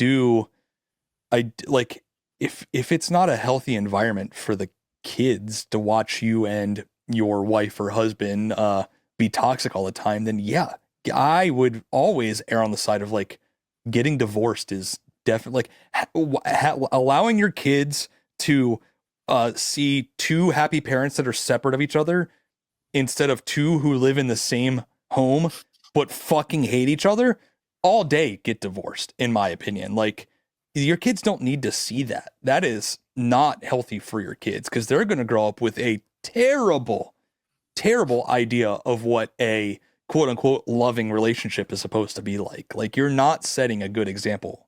Get the fuck out of there. You know, like, get out. Do you feel in some capacities doing the podcast, it's sort of an extension of kind of, I guess, being a parent for your fan base that's kind of pre-built into you doing this? I mean, I've never really thought about it like that, but I just literally thought of it like that. yeah, So kind of a weird thing. No, I mean, maybe because a lot of it is like, you know, like I said, we're trying to get to the bottom of like these people's story, right? Like, and a lot of it does come back to like traumas and their upbringing and stuff. And it's like, if unpacking that with somebody in an episode while we're also getting to like their musical journey can be helpful to somebody, like I want to do that, you know, like I said, I'm trying to pull wisdom and life experiences out of these people and then give them to the world in hopes that somebody can learn something. And if it ends up being, you know, a way to process something they're experiencing in their personal life, then fucking awesome. And I guess that is a very parental way to look at it, like trying to, you know, help somebody and, you know, make something easier for someone. And maybe that makes me a helicopter parent to any of the, like, you know, my stream regulars who might listen to the podcast, like people that I've become you know, friendly with through my Twitch stream who are younger than me or fans of the band and all that stuff. Like maybe that makes me, you know, a somewhat of a parental figure, I guess, but I definitely don't look at it that way. This might be a byproduct of how I approach the conversations, because I am curious about that kind of stuff, because like I said, I love my parents. I have a good experience with my parents, but I definitely carry some baggage from, you know, my childhood, and I definitely think that plays a role into how I got into all of this, and it definitely plays a role in how I carry myself and how I present myself, sometimes in a good way, sometimes in a bad way. Sometimes I'm embarrassed by it and sometimes I'm not. And it's like, I want to know, am I the only one? You know, like I'm trying to get to the bottom of all of it. I want to know about your musical journey, but I want to know what makes you you. What got you to there? You know, like that. So yeah, maybe that's a long way of me saying I've never thought about it that way, but maybe. And see, like, that's the thing to me sometimes. Like, I was recording, because instead of doing an episode 500, I'm doing a week of 500. Oh, like, that's cool. My favorite guests. That's so cool. I have one more to do. But it was interesting because I'm starting to record the intro and outro so I can get it done, so I can have it ready to go. Yep. And I was recording the one with Patrick from formerly S9, and I was doing an outro, and I had a fucking epiphany as I was recording it, and I left it in as it had, like, as it existed, even though it felt weird to leave like the gaps of me like coming to this for realization. Processing, right? Yeah, but I was like, yeah, I don't know, like maybe, like, you know, it's just interesting talking to Patrick and just how he, you know, came to the decision to walk away from the dream. Like, you know, you're playing these big shows and and you know, it's everything you wanted and it's all those sacrifices and it's for this. And then you just, because of your health and stuff like that, you realize it's not fucking worth it. And you got to pull yourself out and find some time to make you better, because you can't be. And then I literally was like, shit, it's like my foot surgery where I was not doing well with it, but I knew if I had to do it because then I could be better Yep. longer. And like it was such a weird correlation, and I'd never thought of it that way Yeah. until right then. And I was like, oh fuck. And then it was one of those where I'm like, oh my God, I'm glad I do this, and I'm glad that I have this outlet to have those epiphanies. And it's kind of like you said earlier, you know, I've had people send me DMs because, like, you know, I talk about therapy and stuff like that. And Yeah. someone was just like, I love that how you talk about it, or how you kind of talk about how you process things, because it's how my brain works. And I feel like I'm the only one that goes through this. And it's like, all right, like, that's awesome. Like, I that's why I do it, because I feel like, and this is something I was going to ask, since most of the people you've had on at this point are all men, do you feel like I feel like something I like doing with this, as I've gotten older and gone through a few more, like, the therapies and stuff like that, I feel like these are the conversations men don't have typically. And I want to kind of be a part of, maybe it's not me, maybe it's you, because you're going to be the reason people come check out the show. That maybe hearing you and I have this conversation, and I'm just a conduit, that maybe someone be like, you know, I've been thinking about going to therapy, but something Chris said or something that you said during the chat, I felt that way. And if you're saying this is what helped you kind of figure it out and get over it, like that's a win for me, more than like being a Sure. top 10 podcast or anything. 100%. And I mean, yes. So it's definitely a conversation that men aren't having enough. Like, it's straight up. I do think it's getting better. And so I feel, since I was raised mostly by my mom, and my mom has been going to therapy for most of her life and on antidepressants and things of that sort for as long as I can remember. And she, at no point did my mom ever make me feel like I couldn't voice how I was feeling. So I feel very fortunate that I've never felt like I needed to tough up and be a man. Like, if I felt sad, I could just be sad. And if I was mad, I was allowed to be mad. And like, so I feel fortunate in that way, but I do feel like not everybody was raised like that, right? And like, societally speaking, it's definitely not the case, right? So it's for sure a conversation that needs to be happening more. And you know, so the first episode of our podcast was with Balls, but we also, the same day, we dropped an episode that was just me and my co-host Josh, kind of talking about, we went over very briefly about our relationship, how we know each other, all that stuff.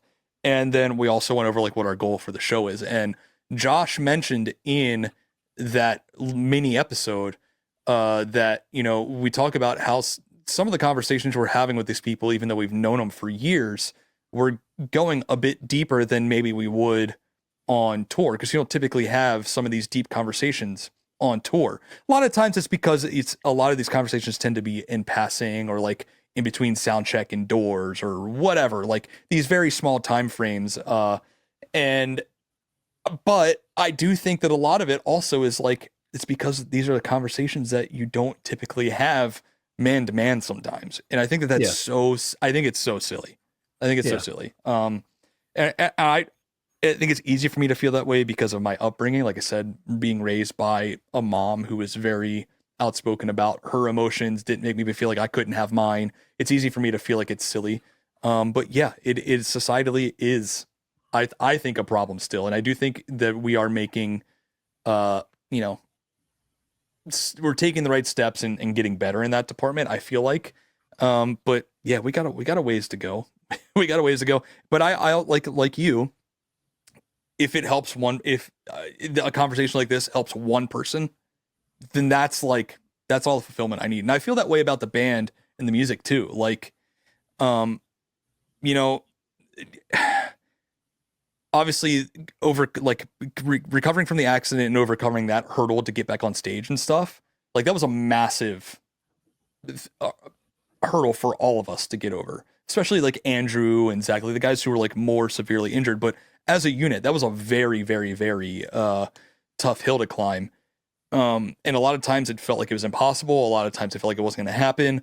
A lot of times it felt like if it did happen, it was going to be too much, you know, and we couldn't handle it. But once we played the first show back and we're getting all these messages of encouragement and like seeing you guys do this again has like helped me in so many ways. It's given me the strength to like go through blah blah blah XYZ, thing that I'm going through. Like even one of those messages makes it feel like everything we went through was like not some crazy random action. It makes it feel like it's worth it. Like there was a purpose. Purpose. To it, yeah. And it makes it feel like it wasn't some fucking fluke freak accident that completely ruined all of our lives. It makes it feel like, and this is probably maybe it's a narcissistic way to look at it this way, but it makes it feel like it happened for some sort of reason, that it wasn't completely random. But it's like I do find those kind of interactions, and if I can have that kind of effect on even one person, then it feels like the time I've invested into something was worth it. And like I feel that way on YouTube. I do nerdy gear tutorial stuff on my YouTube channel. If I put hours into planning and then filming and then editing and post a video and it doesn't get a ton of views, but I get one comment that says, "This saved me hours of headache, worth it for me." You know what I mean? Like that stuff is so much more fulfilling to me. Well, I think what gets interesting about this is, and I'll share something personal. I don't know if I've shared it on the podcast, just for fear of like shitty comments, but seems apropos given where we're at now. Sure. So heading into my foot surgery, like I said, I was not doing very well with any of that at all. And I'm someone that if I know someone has some sort of semblance of experience in anything, I lean on those people because it's like, you've gone through something I don't know. Just like, right. I would expect if there's whatever I've gained that makes me somewhat knowledgeable on something, and I have no problem bestowing whatever limited wisdom I have. Yeah, absolutely. But it was a thing where I was so freaking out about everything because I'd had surgeries from having a cleft lip and a cleft palate growing up as a kid, and a lot of things associated with that. But I mean, this is, putting your life on pause for fucking 3 months. And in addition to everything else, and in the only thing that kept coming back to me in my head of being scared and just overthinking everything, reach out to Andrew. Yeah.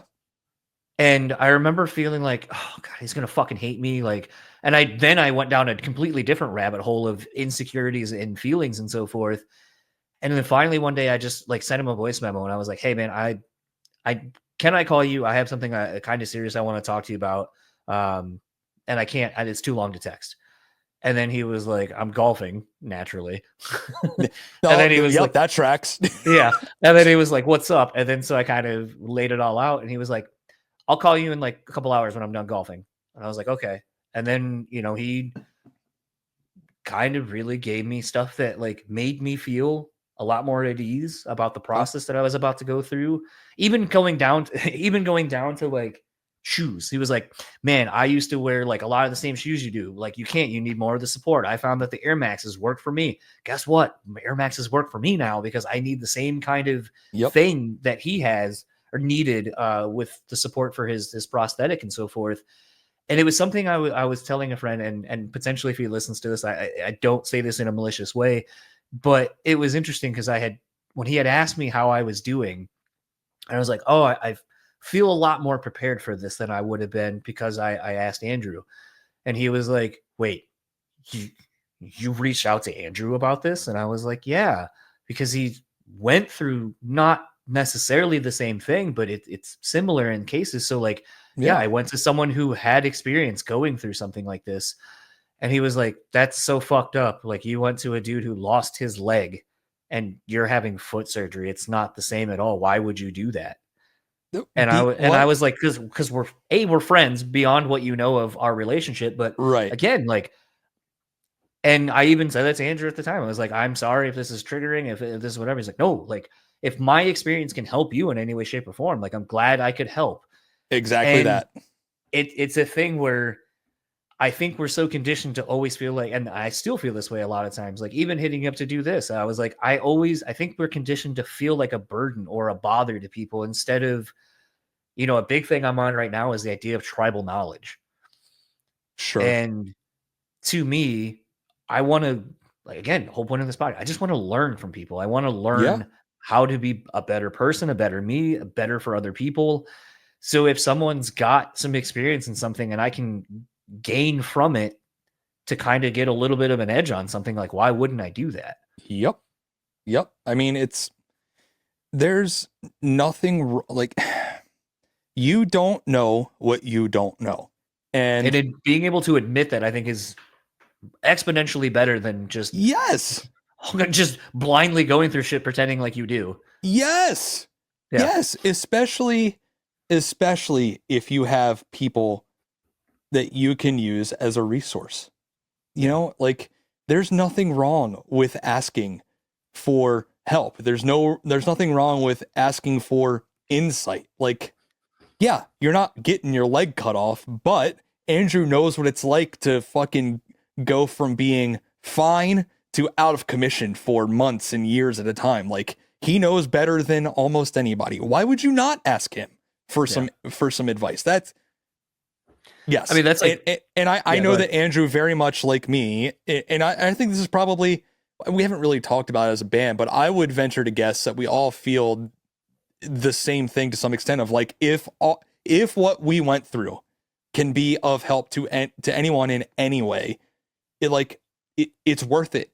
It gives it a purpose. It makes it feel less random. It makes it feel like, I don't know, not that it happened for a reason, but it does give some purpose to what we went through, and like, I would much rather help. And I know that Andrew feels the same way. Like I said, I would imagine that all of us who went through it feel the same way.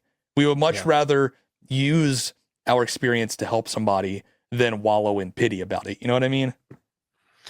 Yeah, I think it's interesting because I think one of the things that I wouldn't have thought of at the time, but was pretty beneficial, was he was like, you gotta go after your PT. He's like, even when you don't think it's worth shit. And he goes, and you're like sitting in your bed when you're recovering and can't do anything, it's the nights that are going to be the worst. So like, instead of plowing through like your favorite TV show or a video game, save those for like those dark times at like 2, 3, 4, 5 o'clock in the morning when no one's awake and it's just you. Save them for then. Yep. And boy, did that. I mean, I still was not good. Still was mentally not great for a lot of that. But, and the other big thing I think that, is a takeaway, and I, going back to the patience thing that I was reminded of, like, and we were talking about this when we went out to Vegas a couple months ago for our anniversary, was I joked with him. I was like, dude, I just want to do things that when I was laying in that bed and I was like, I just want to walk. I just want to be, when I'm done, I'm going to run. I'm going to do all these things. And he goes, yeah, but you can't rush it either. Your body's going to tell you what you can and can't do. And I go, dude, it's so fucking hard. Like, when your body your mind wants to, but your body can't, and you have to listen to it. And he goes, yeah, it's fucking hard. Yep. I mean, physical pain sucks, right? But like the mental side is for sure the hardest part.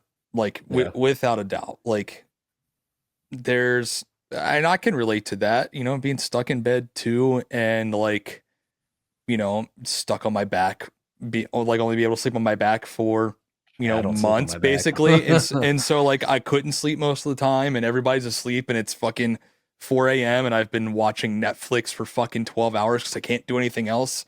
You're like, what the fuck has my life become? Like, it's tough. Like the physical pain, all that shit, it sucks, but nothing is worse than like the mental battle you go through until you're able to get your like, your independence back. Like, having to fucking have my mother-in-law come over and empty piss jugs for me because I couldn't get out of bed. Like, that is like, dude, the mental side of it all is the fucking worst.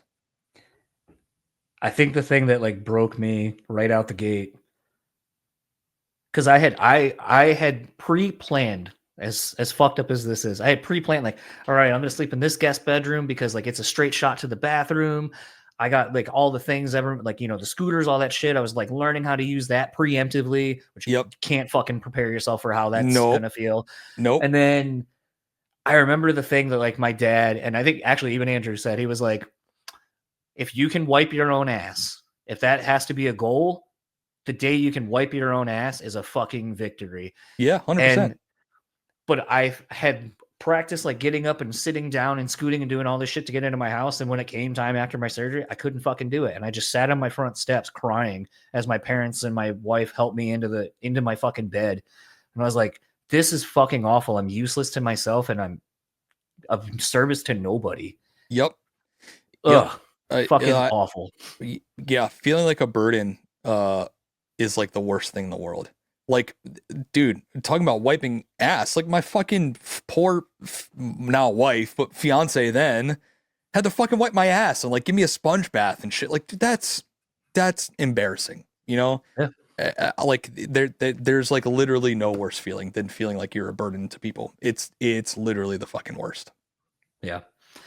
And it's like, those are the one thing, I guess, if there's anything to pull out of it. I was listening to this band, LLNN. They put out a record called, okay. So they had put out Unmaker, and a friend of mine had shown it to me like maybe a few months before. And in those dark, nothing is on, I'm tired of, same thing like you said, I would just throw on Unmaker, and the despair and like just suckiness of like, I mean, I said it was basically like being in an Event Horizon or like Alien set to a just punishing soundtrack. Yep. I would listen to it, and the thing that it taught me was sometimes it's okay to just wallow in something and just feel it and let it take over. Yes. Yeah, you can't be afraid to like go into the feelings, because otherwise they just sit there, you know? Like, even if you feel like you're moving past it, until you let yourself feel it, you're not moving past it. You're just stuffing it down. So yeah, it's okay to let that in, and it's okay to feel it. You just can't stay there forever. You have to be willing to go in and then also work your way back out. And that's what's hard, is working your way back out once you get in there. Because once you open that floodgate, sometimes it feels like you're never going to fucking come up for air. But yeah, you can't stop yourself from feeling shit, because you're not fixing it. You're not making it better. It's not going away if you're not feeling it. It's just it's waiting there until you're least expecting it, and then it's going to fucking swallow you whole whether you like it or not. It'll hit you at some point. So yeah you got to let it in. Yeah. Out of curiosity, you kind of talked about the transformation of what your diagnosis for ADHD and getting on proper medication and all that stuff did. Out of curiosity, has it, I don't want to say manifested, but has it opened anything up for you creatively where maybe there was blockages before? You know, maybe, you bring that up, and I'm feeling like the answer is probably yes. But I don't think that I realize that it is from that. Because I have been feeling like, we just got back from a writing trip 2 or 3 weeks ago now in LA. And going into that, I was the most motivated to write and be creative that I've been in, I don't even know how long. Like I've not been, I mean, I guess since we finished the last record, I've just been like, I was so burnt out from that process, and I didn't even write the majority of it. I played and engineered 80% of the guitar and bass on the record by myself. But I was just so fried from that whole process and then touring on it the last year that I had no interest in being creative. And then I do feel like somewhere around the time that I got diagnosed and got started on medication, I do feel like something in me has been like unlocked, and like I feel like I can let my guard down in a way that's like allowing me to want to create again. And I do think it's manifested in a lot of things too. That like I've had like a really intense fear of flying since the accident, which I never had before that. And weirdly enough, like first my doctor prescribed me what the hell, he gave me some sort of like anti-anxiety medication for flying that I only took when I was flying, and that helped, sure, but it was like also fucking knocking me out. Yeah. And then when he gave me Adderall, he took me off of that stuff, because obviously you shouldn't be fucking mixing those two like that. Yeah, so fine, take that stuff away. I'm not coming to you for medication to play. I'm coming to get better, you know. And so I was afraid of what flying with Adderall would be like. I'm going to be like, I don't know, in the zone, heightened and more panic about, the plane going down. But in all honesty, it's actually helped, because it's like, it's quieted my brain down enough to let the logical side of my brain win the argument, whereas the irrational side of my brain would outnumber, like all of the irrational ideas would outnumber the rational thought before, and would just win. And so in a lot of ways, yes, I do think that it's knocked down a lot of walls for me. And one of those things was like, I feel like a block on feeling creative in general. And I do feel more focused in that regard. And I don't think that I'm realizing that until right now, like literally this very moment. The other side of it too is like, I've gotten invested in the podcast, and I've gotten invested in video stuff in general. Like, I'm trying to get more into that world as well. And then also YouTube. And so I think that getting myself properly medicated, understanding what's going on with my brain, and then also finding other creative outlets has led me to being more creative musically. Because when I get burnt out on that, I can go scratch a different creative part of my brain that then makes me want to go back and be creative musically again. So, yes. And it's just weird that it's not until this very moment saying all this out loud that I'm realizing it. But yes, I do think that it has helped me in that way as well. Yeah. Kind of two last things, and then I'll let you go so you can actually go back to hanging out with your wife and kids. Whatever. They're fine. So, in part of this conversation, and I kind of had gone back a while ago and was listening to one of our last ones, and just I think some of the things on listening to you on Man, how Twitch, long ago was that? It was shortly after I had JT on, because you had mentioned on your Twitch thing about how you had checked out the JT episode, and then I was like, did the odd thing I do where I'm like, oh well, anytime you want to come on, sure. And you're like, hey, let's do it in a week or two. But something, and I'm just kind of having this thought as you were talking. Do you feel that you feel more comfortable in your role within the band? Because a lot of times when you talk about, and this is something I've noticed, because I kind of do something similar in other situations, you're very quick to give praise, give the people just due where it's supposed to be, but don't necessarily do it back to yourself. Do you feel that you're more comfortable with, because this is a big thing I'm working on a lot more now, is thinking about roles and the roles we play in life and different relationships. Do you feel you're a lot more comfortable in your role within the band now versus kind of feeling like, well, I'm the new guy, so-and-so's the songwriter, defined roles, but do you feel like you are more comfortable in what you do and what you bring to the band at this point now? Yeah, I'm a naturally self-deprecating kind of person. Same. I'm trying to work on that, because while I find the humor in it, a lot of people don't enjoy it, and I get that. Same.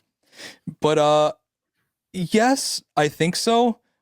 So I'll say yes, I do feel more comfortable in it. I mean, I've been in the band for, we posted the other day that publicly I've been in the band for 9 years, but really I'm coming up on 10, because the last day of the tour we got in the accident on, the plan the guys had originally had we gotten there, we obviously never made it there, but had we gotten to the last show, was supposed to be at Soma in San Diego, and they were going to wait until the intro to the set was running, and as we were walking on stage, they were going to stop me and go, by the way, you're in the band now, and then we were going to go on stage and play the last show of the tour. Never made it there. So on the day that it was the day that was supposed to be the last day of the tour, Jim called me and said, that was our plan, by the way. You're in the band, but sorry, there might not be a band because we're all recovering from an accident. But so publicly, I've been in the band now for 9 years, but behind the scenes, I've been in the band for coming up on 10 now. So yes, I don't feel like the new guy anymore. But because of the self-deprecating person I am, and because I have ridiculous high expectations for myself, I'm always going to feel I'm always going to feel like I'm replaceable, right? Um, but I also know that that is self-inflicted. Like I know that that's a pressure I put on myself, and no one else is necessarily expecting that of me, if that makes sense. Yeah. But I do feel comfortable in my role. And I do think that we've all in the band somewhat naturally fallen into a role that suits our personal strengths. Like I'm a gear dork. So like all things gear related, that's me with our band. Like all things gear related, the live show, as far as like a lot of times set list is figured out between me and Jim, and then I build it into a session and figure out how the show is going to flow, and like almost an unofficial music director, you know, like I'm like kind of figuring The out band how, leader. right, just like how the flow of the show, how we want things to look, where we should be, when, if we're doing a production, like for instance, like we had on Under Oath, where we had decking on stage and, you know, video walls and stuff, and like you know, like I'm thinking about that stuff. And then I'm also like, you know, Andrew's the main writer, but I like contribute music and stuff every now and then. And like, so like, I feel comfortable in my role. I also know that like, we're not going to do this band without, you know, one of like, if somebody from the band leaves, we're just not doing the band. You know what I mean? Like after everything we've gone through together, like I trust that they're not going to just kick me out, you know, because Right. because I don't imagine that the band goes forward without the five of us. Like after everything we went through, I think that we can work through any bullshit if there ever were bullshit. Luckily, we're very fortunate that we all do get along and all, you know, really like each other, so that's not a problem. But um, yeah, I feel comfortable in my role. You'll probably not hear me say that on a regular basis, though. I'll probably continue to put myself down, but again, it's like I think that's all self-inflicted because I hold myself to such a high standard that's not realistic for anybody really. No, and it's something, and there's probably a lot of people who don't pick up on that, but I think when you find your tendencies, and that's something else I've kind of noticed too, is like you find, how did I say it to someone recently? Is like you see the flaws in others that you can't find in yourself, but they're the exact same things. Yes. And you're able to identify them and kind of be like, oh, you should do these things, but it's the advice you don't give yourself either. Yep. That's sort of the weird thing of that. Yep. So it's like I said, it's something I've noticed. Like it's not necessarily your actions; it's sort of your nonverbals at times, and your the way you carry yourself and the things you say that are sort of deflections and sort of jokes. And I do the same thing. But it was just something I'm like, oh, I wonder at this point, in light of the post from the other day, I was like, I wonder if like that helped, or if like having the conversation, like the conversation with your guys. And this is kind of the next question I was going to ask is like, do you feel at this point, like what is a thing you're most proud of just as, you know, the guys in the band, not creatively or anything, but just as people? What is something that you are really proud of that you all have accomplished, or as individuals have accomplished together, that you've seen over the last handful of years since coming back? Well, we have grown. So, I mean, obviously, so much in the past 10 years since I've been with the guys, and I'm proud of us mostly because we have been putting a very serious effort into communication between the five of us.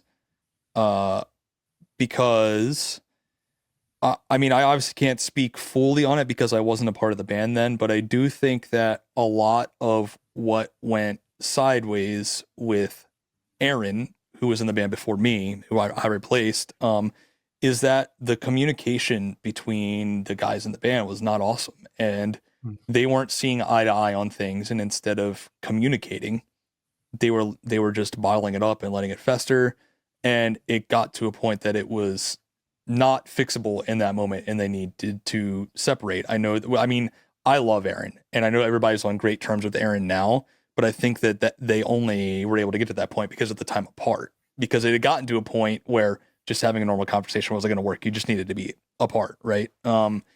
And I feel like there's been times where we've never gotten to that point, but there's definitely been like some tension, and somebody will step up and be like, if we don't have a conversation about this, like, it's going to turn into a bigger thing. It's not a big thing right now, but we should just talk about it. We should rip the Band-Aid off and have a tough talk. And I feel like this goes back a little bit to what you're saying about how men don't typically have these like deep emotional conversations, and we don't want to step into that territory. But I'm proud of the fact that like we've been willing to do that. And I feel like that's the only reason that we're still a band right now. You know, like, I feel very grounded at home.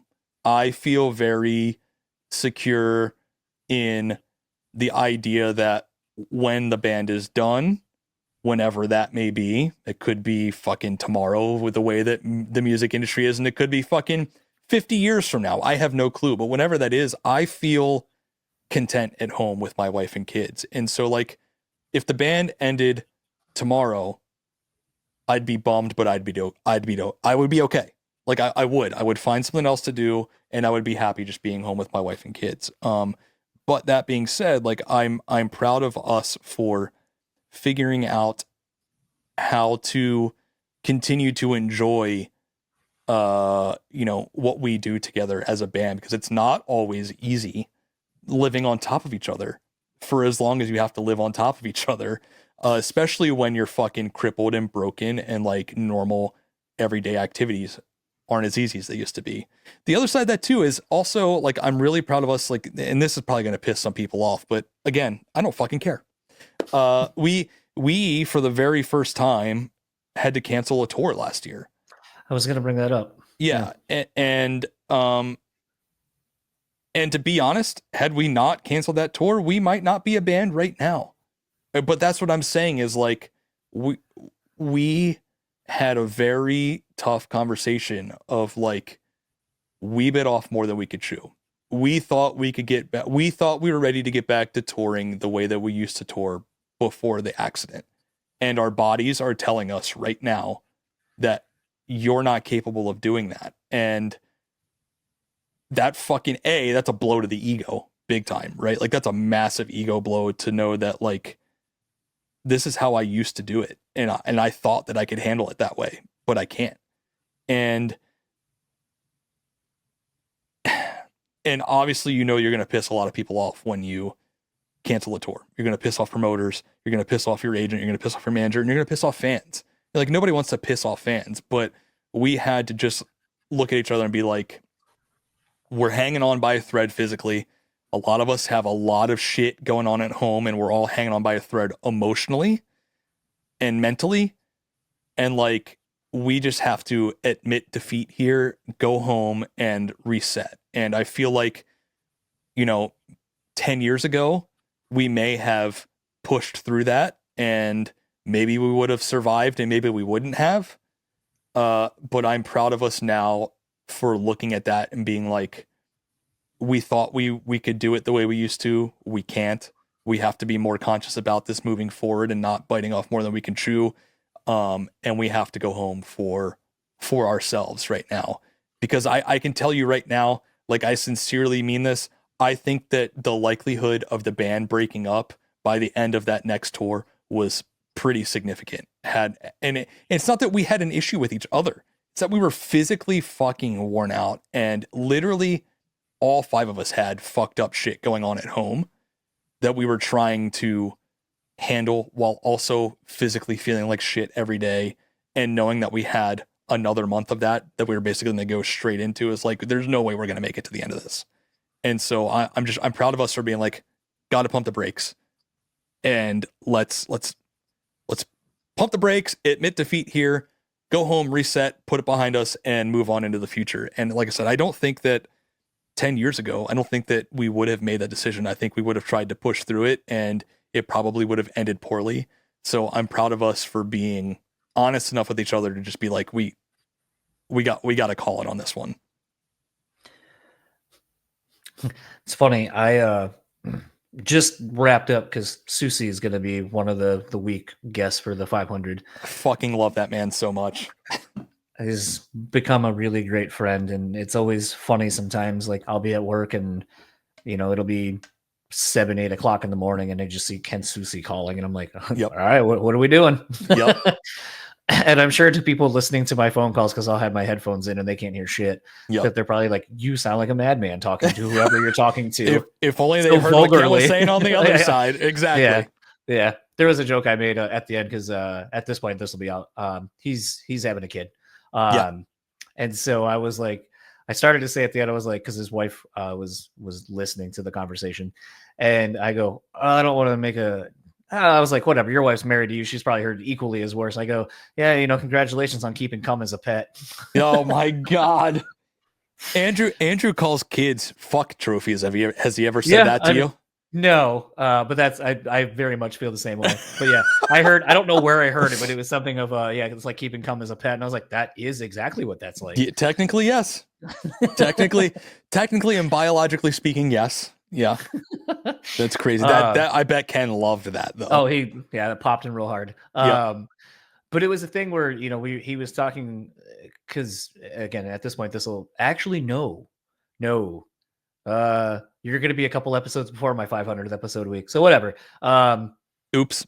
No, I don't give a shit. I mean, hey, you know what? Exclusive. You're going to find this will get you. This will be the real trailer for the real episode. Hear it here first. Yeah. I'll clip this out as a thing ahead of Ken's episode. But for like the first hour, just to get it out of the way, because we talked for like little over 2 hours. The first hour is like basically everything to do with Esley dying. Yeah. Which I was like, let's get that out of the way because that's what people are going to want to listen to, and then we'll kind of get into the shit I like doing. Yeah. But I understand there needs to kind of be that resolve, even for Ken, and that was something he said. He was like, I've been quiet, I haven't gotten to say my piece, so like, thank you for giving me kind of an avenue to do such. But we were kind of discussing, with this kid coming, he was like, it kind of came at a perfect time because. I mean, we just put out a record. We were going to be on the road. Like, when would I have had time? Yep. So I've been touring for 25 fucking years. Like, now it feels like the time to sit at home and to be a dad and do this thing and some of the other things that I do. And it was a thing where it's like, I think that's the growth and maturity of just getting older in general, but of life is kind of, instead of being upset and kind of pushing through just out to spite who or whatever, just to say, oh, I fucking did it. Yeah, but at what cost? What did it cost you? Yep. To have the wherewithal to kind of be able to step back from the situation and be like, am I sad that this happened? Am I sad that this isn't the way I wanted it to be? Yes. But bigger picture, now I get to do this other thing. And it was time. And I think that's the thing I'm taking, because we're doing this on the same day, like I just said. That's my takeaway right now that I've been thinking about. It is, again, going back to my conversation a month ago with Chris that I've really been sitting in, is just the idea of patience and how if you're not willing to be patient, it fucking haunts you. Yep. Because and going to what you and I have been talking about in the last 15, 20 minutes of being people who obsess over things and just, well, what if, and you have all these hypotheticals that never fucking happen that you're trying to solve. And instead of just addressing what's literally in front of you, what you can handle today, everything will be better. And to me, like when I saw your guys' post, and sometimes it's really hard for me having more of a personal tie to some of like the things I'll see, like with like, the Esley dying thing. It's like, oh, I wanted to reach out to Ken, or I had said to Patrick when he had left, I wanted to reach out as a friend and be like, hey, are you okay? Like, da-da-da-da-da. But I was like, I think he just needs the space. Right. And he knows that there's other people not even trying to front, but it's like, I know you have friends that are closer to you, but I know that I am a person who carries and wants to reach out to people and make sure they're okay. I'm just that way. I'm an empathic person. Right. But it was a thing where it's like, when that was said, like, I almost wanted to reach out to you and to Andy and just kind of be like, hey, are you guys okay? Like, if you need a fucking ear to lean on, like, I'm here. And I think right around the time was around my foot surgery. It was like, I ain't doing shit, so fuck it. Like, sure. we just keep each other, like company at that point. Misery loves company. Oh But yeah. it's a thing where I remember seeing that and I was just like, proud of you as guys and as people to have figured that out, because like I said, and like you said, I should say, so often we just want to appease other people and we want to don't let anyone down, but at what cost? And something like I said, going through the surgery, if I'm not at 100%, I can't give you 100%. And then what good am I then if I'm half or wherever I'm at to give you that? That's not even enough for me. So how can I give anything back to you? Right. Yeah, I mean, there's like so we had Brian Fair from Shadows Fall on the podcast, and he was Great dude, talking yeah. about, dude, he's the best. And he was talking about, he like jokingly was calling a tour bus a pirate ship, and almost like Peter Pan, and like how like Lost you, Boys. you're on right, and how you're you never grow up, and like you being in a band, you definitely get this sense that like I'm still a kid, I'm never gonna grow up, I'm still young, like I'm fucking bulletproof, right? And it's like it's it's really humbling to take that hit of like you're not anymore. Like I feel like we for so long coming back from when we first came back from the accident, we came in with very low expectations of like what we could physically handle as far as how many shows we could play. And then once we realized we could play more than just one show at a time, we so desperately, I think, wanted to get back to normal, quote unquote, normal life of how we used to tour, right? To feel like we got our lives that we lost back. I think I'm like kind of processing in real time right now. And I think that we didn't stack the tours up intentionally the way that they ended up last year. Like we had a European tour booked and we had a US tour booked, and then Parkway Drive came and offered Australia, and it was like, well, we can't fucking say no to that, right? And so it ended up being these 3 tours smashed right up against each other. And I think on paper, when we looked at it, we're like, fuck yes, we're finally getting back to how we used to tour. We really did it, guys. We really fucking did it. And then you get smack dab in the middle of it. You go, I can't do this anymore. And like, that was a pretty fucking tough pill to swallow for sure. It's like it's a massive ego hit, especially when you've been clawing and clawing and clawing, thinking like that's what I'm working to again, to just then realize that I can't handle it like I used to be able to. And like, and almost like and we're out here, are we even giving these people who are coming to see us the full show they deserve, because our bodies can't deliver in the way they used to be able to when we tour for these extended periods of time. You know what I mean? Like it takes us so much more time to rebound now than it used to. Are we giving these people this? Like, is it even worth it for them? So it's like there's a lot for us to consider in that regard now. It definitely has made us go back to the drawing board a little bit, for sure, to make sure, because we don't want to overwork ourselves. We don't want to take away from what we're giving to people when they come to see us. You know what I mean? Like it was an ego hit, and it's just definitely been like, okay, we need to like rethink some things again. A word comes to mind, and it's going to sound crass given the nature of it with all of you. But it's interesting. The first thing I thought of, because I'm sure people are just like, yeah, your foot surgery, man. I get it. But it's a thing like right now, like, because I'm not even a full year. And like my surgeon was like, it's going to take at least a year. Oh, yeah. To like get back to normal. And I impatiently was reminded, because I was like, oh, I was doing this at work or whatever. And I was like, I think something's wrong. And she was like, no, it's just how it's happening. Like it's you're getting feeling back, and things are, all these things are happening inside that you're just, it just takes time. Like I said, it's going to take a year at least. But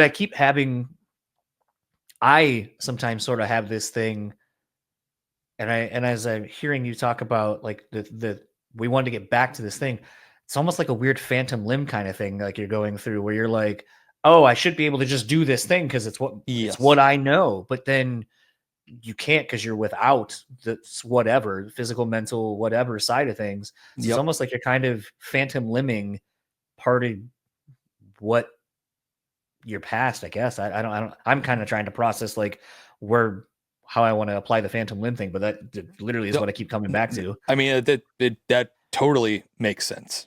It totally makes sense. But yeah, it was, yeah, just very hard to accept. It feels like you've been defeated, right? But it's just like, weren't defeated. Now we know where the threshold is. It sucks that we had to do it in such a way that we let people down, you know. But it unfortunately, maybe this is insensitive to say, but it just is what it is. Like, I hate that it happened that way. But you know, I I have gone back and forth with a couple idiots on the internet who like wanted to troll about it, and I typically shy away from that stuff. Not shy away, but I typically stay away from that because it's like it's a battle not worth having. But like, people want being like you know, we'll post anything, any show we're gonna play, and somebody will comment, yo, if this band didn't cancel tours and shows all the time, blah blah blah blah blah. I'm like, All the time. we've canceled one tour outside of the tours we canceled because we got hit by a truck. Like, what do you want from me, man? You know, but it's like, I just, it sucks. I hate letting people down. I don't want to let people down. But I'd rather let people down once than have the band go away forever. So yeah. Like I said, I'm proud of us for making that tough decision. This is going to be such a Seussian. Oh, then I want to hear it. Are you about to get us both canceled? No. Okay. Do you have a deeper appreciation for Metallica now, since I know you're an Uber fan? Yeah, of course. Of course. I've been hoping that our similar life experiences would put us in the room together one day. I don't know that it will, but I've always hoped that I would get to shake Papa Het's hand because of it. It's just one of those, as I was thinking about it, it's like, oh, I mean, because like part of the crux of my thought of you know, where you feel you're at with your role in the band and feeling like maybe it's like, oh, I'm not the new guy, because I know you're such a Metallica fan that I wonder if maybe like at times subconsciously you're like, I guess I'm kind of like, you know, the Newstead in this situation right now. Sure. And then like, because something I've been really thinking about again too is just like, do we, it's such a weird way that I was thinking about it that kind of came back into my life. So I was listening to the Bertcast with, or maybe it's Two Bears with not Tom, with Travis Barker and Bert. Yep. Mm-hmm. And at one point, I think Bert asked, like, do you think because you had such a fear of flying, maybe you manifested the accident? And it was kind of like such a fucked up thing that I was like, you know what? Like, I've worried about that with my fear of flying. I've worried about like, am I going to will it's all of these like irrational ideas I have flying around in my head? Is me thinking them so intensely going to like will one of them into existence? I've thought that before. I've absolutely thought that before. But then I had this weird side thought where I was like, does part of maybe how I perceive Chris's, how he feels about his role in the band, is because I know he's such a huge Metallica fan, and maybe this is like some weird thing that he manifested himself to be like, oh, well, you know, I'm the new guy and there's hazing and you just don't feel involved, you know, or whatever. And it's just a thing you have to reconcile. And then 10 years later or whatever, when you get your own, some kind of monster documentary, like you get to reconcile it all in front of everybody. Oh God, nobody wants to watch that. Even though I love Some Kind of Monster, even though it's depressing as fuck, but I love it. No, the Chimera DVDs are depressing as fuck. Not all of them. The Dehumanizing Process DVD, I mean, I guess it is kind of depressing because they have all the drummer Impossibility issues. and Reason one was just like, Yeah, you want to be in a band and you think it's awesome? Here's this. It's us Oh, fighting. sure. It's all like, oh my Yeah. god, it is like I was like, Yeah. I wouldn't put that out. The one that I talked to Rob about it actually when I had him on what I thought was going to be my podcast, and I haven't released the episode, but they have a DVD called Coming Alive, which is on the great. touring on like the infection cycle, and that DVD starts off very positive because it's like at the height of their career, and then about halfway through gets real fucking depressing, and I was like, was that on purpose, or like is that is that what it was like in the band at the time? It was like 100% a reflection of how the band was at that time. It's like, okay, well, I just want you to know that I feel that in my soul every time I watch it. Like I literally feel like I'm swimming through depression when I watch it. It's crazy. But no, thankfully I don't feel like a Newstead. I feel like maybe a Rob. I feel like a trio. I do. I feel like maybe a Trujillo. That should Which be your is fine. shirt you By start wearing on stage now. I feel like a Trujillo. maybe that's my new slogan. I feel like a Trujillo today, and then on a bad day, I'm gonna feel like a Newstead. There you go. Yeah. Thankfully, there's no real hazing. Thankfully, and I don't feel unheard or like I don't have value in the band. I just have unreal expectations that I impose on myself. That's all. No one else is making me feel that way. It's just me because I'm an asshole to myself. So I thought of you leading up to this chat a couple of times when it was going to happen.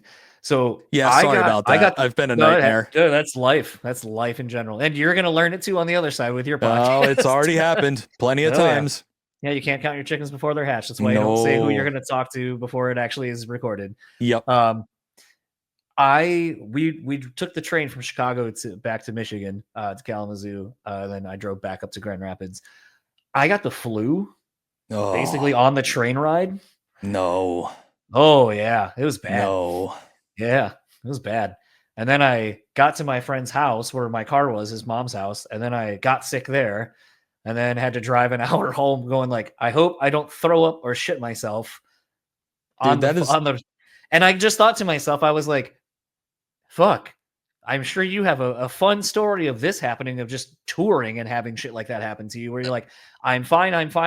Oh no, it's bad right now. Right now, it's bad. So luckily, I'm not a puker typically. I rarely puke.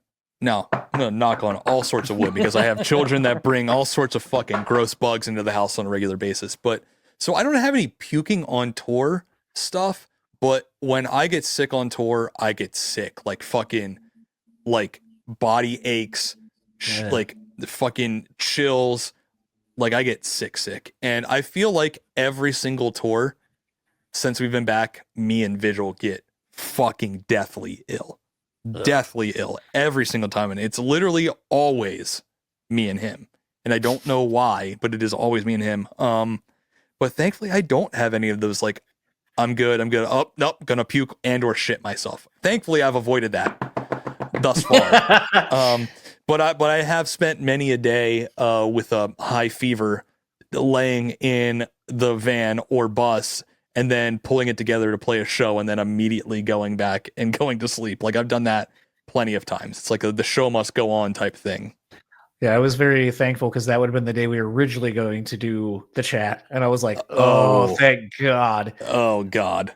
But it was like, the irony is like, we went to this really great diner, like Jewish diner in Chicago for breakfast that I took my buddies to. And my friend was like, oh, he got like because they make fresh meats and stuff like that there. So he got like a pastrami bowl, something breakfast thing. Sick. And he was like, I should just box it up and, open it up and just make everyone fucking smell it on this train like fucking degenerate. And I was like, yeah, please don't. And then yeah, that wouldn't have helped the situation at all. No. And then as I'm on the train and I'm like, my stomach's not feeling great. And then it's like super hot on the train. And then there's someone like at that foretop table that's like facing me. And they're just like whip out like the nastiest smelling Asian food I've ever, and it just looked like vomit. And I was like, oh no. And then I quickly ran to one of the bathrooms that it said was open. And then here comes this dude who I guess had just pushed the button to slide open the thing. The most rank shit I've ever smelled. Oh, And I had to hurry up and just be like, get the fuck out of here, dude. And then like shut it and then be like, cool, now I have to put my head near your like just gross atomic shit smelling toilet. And then someone's just like knocking, are you okay? Yeah, I'm fine. Go away. no, in fact, I'm dying, but thanks for asking. No, Yeah. the universe was fucking with you that day. I know. Yeah, it was not great. It was so fucking stupid. And then That's my wife's brutal. just like, oh, I guess we're not hanging out before I have to go to this bachelorette party. And I was like, yes, it's my fault. I wanted to get sick. Yep. I You know was what? like, In fact, I licked every surface in hopes that I would get sick, just like this. Yes, exactly. the irony, though, the one friend with the kids didn't get sick at all. Oh well, yeah, because he's been exposed to everything under the That's what sun. my wife said. She's like, you already got it. And I was like, so it's interesting to hear that you get violently sick, considering I would have imagined you have been exposed to everything at this point. Yes. Now, to be fair, there have been times where everyone else has gotten something and I haven't. So the kid immunity has worked in my favor a handful of times, but typically, if someone's going to get sick, it's going to be me and Vigil every tour. Every tour. It's bad. Yeah. Well, Is such what is it life, is. I guess. Yeah. Yep. One of I've kind of been on this like, gratitude thing leading up to episode 500 with a lot of the guests because it's kind of why I was like sort of punishing to be like let's have you back on, like because I also kind of want to line some of these up with people I liked having on and having good conversations with. So thank you for doing this and spending, Dude, just like you did last time, hours of your my day. pleasure, man. It's my pleasure. Anytime, literally anytime. Yeah. All right. What are you doing tomorrow?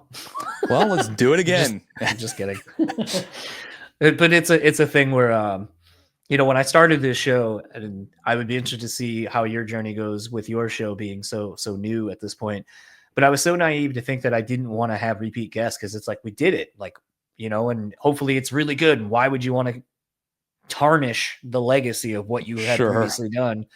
But now I understand like the beauty of it is it's sort of a continuation of either a friendship or just kind of checking in general and kind of carrying on a conversation. And I just got a comment the other day on an episode that was like, I like all your episodes. Like there's something that I get from each one, but I love the ones when I know you're friends with these people or have more of a rapport with them because Right. it feels like I'm listening to two friends talk. Yep. And in that, like you said, it's been years. We carry on conversations in DMs, or I'll pop into your Twitch thing and try to get you to pop on some horrible jokes or something. But it's a thing where I am very appreciative of the time you've given me over the years and including now, and to have you be the lead up to episode 500 as you're embarking on yours, I think is a kind of a serendipitous moment for me on this side of things. So like I said, just gratitude and thank you so much. Dude, thank you. And also huge congrats on getting to 500. That's a struggle. big, it's a big milestone though, right? Like Yeah. Even just the concept of sticking with something like this long enough to get to that number, like that alone is impressive, right? Like most people don't have the perseverance to like continue something and work on something for this long. So congrats to you for getting to that point. I'm pretty fucking impressed, my friend. I think the thing, if you would have told me I would have made it to 500, I probably would have said you're fucking lying, especially since I've tried getting 2 other podcasts off the ground that seemingly were going to be way easier because I wasn't Sure. going to do a weekly thing. It was going to be seasonal based and real easy for me for workload. And they've just fallen by the wayside for various reasons. But this has been the one constant. It's one of the few things that has actually shown me if you stick with something and put in the work, you'll see rewards. They may not be instantly, but and it also, just like life, ebbs and flows. Like, like I was telling Lorenzo, if I gave a fuck about numbers and reaching a way bigger audience, I would have given up years ago. Because Right. like at its height, I was pulling in like, I know this to be true. Like there's a network I was looking to try to join. And, as of even somewhat recently, I was pulling in numbers better than half of the network. Right. But it's like, it's funny because my perception would be, oh, this is a bigger show. Must be crushing, whatever. Sure. And you just never know. And it's, again, a reminder, you don't do things for superficial things like numbers or reach Right. or whatever. You do it for you. Right. And at the end of the day, like you know, for every comment I get of like, oh, you had so and so on and didn't talk about this, or your show fucking sucks. Fuck you, dude. I got to talk to Vin Rock for episode Yep. 400 See from ya. Naughty by Nature. Like, Right. whatever. I Right. earned that. Fuck Yeah, you. 100%. 100%. You And know those what? things are fucking cool to me. Fuck the idiots on the internet. I love that you're just doing you. And that's Yeah. all that matters, right? Like, just do the stuff that makes you stoked and fuck the idiots and just have fun while you're doing it. And I think that that's exactly what you're doing, which is exactly why you're at 500 episodes and exactly why you're seeing returns from it. You know, like, you're passionate about it. You care about it. Yeah. That's what happens. So good for you. And thank you for having me on again. I appreciate you, man. That rules. Yeah. And use our code at Rockabilia. Mine's BREWtally at checkout, or use Load. goes back to Metallica. It honestly, it was intended for the sake of making a dirty joke in the ad read, or like dump a load or something. But as soon as I sent it to Frankie from Rockabilly, he was like, only if we follow it up with reload in a couple months. I was like, all right, so now it's a Metallica joke, and I'm also fine with that. That's great. Frankie's a great dude. I fucking love that dude, and I'm glad What a that, hero. He's the best. putting you guys in touch. I appreciate so I always that put, too. Putting good people with good people. I think it breeds goodness Yes. in general. Absolutely. So that was my conversation with Chris. Want to thank him once again for coming on the show and for honestly taking the time. We covered a wide array of topics, and you know, especially I would say the latter half got a lot more serious than we were in the beginning. You know, there's something I kind of talked about. I mean, this feels like, and especially like I said, leading up to all the episodes I'm going to do, there's kind of revelations and a lot of truths that I will reveal about things that are going on in my life currently. And I feel like that's just a thing. You know, some people will probably fast forward through all this. People will probably, you know, say that, you know, skip to this part to get to the conversation or whatever. But I hope the people that take the time to listen to this gain some perspective on things through life. You know, did I need to share all the things that I'm going through in my life right now with my health with everyone? No, I didn't. And I probably shouldn't maybe. But it's a thing where I know for me in listening to other shows, like, you know, I'm currently most of the way through an episode of Tiger Belly, the 500th episode, basically, which is Bobby Lee and some of the cast of Mad TV. And in it, there's the thing I'm taking from it upon my listen to it is, you know, there is some resentments of people's careers and personal issues that people are going through. And sort of spoilers, you know, at one point, Aries Spears is talking about how, you know, it's really a challenge for him to have people come up to him during you know, like meet and greets at comedy shows, or if they run into him and saying like, yo, to me, like you're up there with Chappelle, you're up there with, you know, some of the greatest comedians of all time. And he's like, but my fucking bankroll doesn't show that. My housing situation, these things don't show that to me. And something that was really profound in listening to this episode was both, I think her name's Kim Davis, one of the other actresses on the show, and then Kalila, which is Bobby Lee's ex-fiance or girlfriend. Basically, is like when Bobby and I were living in a 2-bedroom apartment, you know, and our career, like his career wasn't doing great, like the things I was doing weren't really hitting or resonating. And we just kept going, oh, if we could just get something to pop off, if we could just get this thing to happen, and it would happen for us, life would be so easy. And she goes, and then, you know, things started happening and our relationship unraveled. It was not good. And the thing that you don't realize is you have to work on and fix the fucking things that you can take care of in the moment. Because if you don't, they're going to get a magnifying glass put on them, and you're not going to, those superficial things aren't going to make you happy. So the reason I bring that up is because sometimes in doing these intro outros, because I find things that I can apply to my life and life lessons. I hope in the 7 minutes or so of me talking about these health problems I've been having over the last month, maybe someone is listening to this going like, well, fuck, I've been having this lingering thing and I've just been afraid to go to the doctor because, we all are afraid of doctors and we're all afraid of the unknown. And full transparency, like the bill aspect of it, even if you have good insurance, even, whatever, like it's fucking scary to like go through all of that. But I think it's when you're honest about your fears and insecurities and you kind of talk to other people that have gone through similar situations. I think it's in those things where you realize you're not alone. And to kind of a differing point, like that's why, I reached out to Andrew when I did, because I had a lot of fears and insecurities about what I was about to go through. And I didn't know anybody who had gone through anything remotely similar. And if the person who I'm referring to, the comment that they made in the episode, if that person is listening, I don't take what they said negatively, but it made me feel bad for trying to get a better grip of what I was going through, because I couldn't deal with it. I wasn't dealing with it, and that's more to the point. And because I'm somebody who isn't afraid to admit when I don't know something and I have questions or whatever that I want to get answers, I'm not afraid to turn to someone who has more information and more knowledge than me. And that's the only part that made me feel bad, is that maybe I was too self-involved, self-absorbed. I'm not sure which phrase I want to use, but that maybe I was so selfish in my approach to trying to find a way for myself to get through this thing that I couldn't wrap my head around. Maybe I'm not looking at it correctly.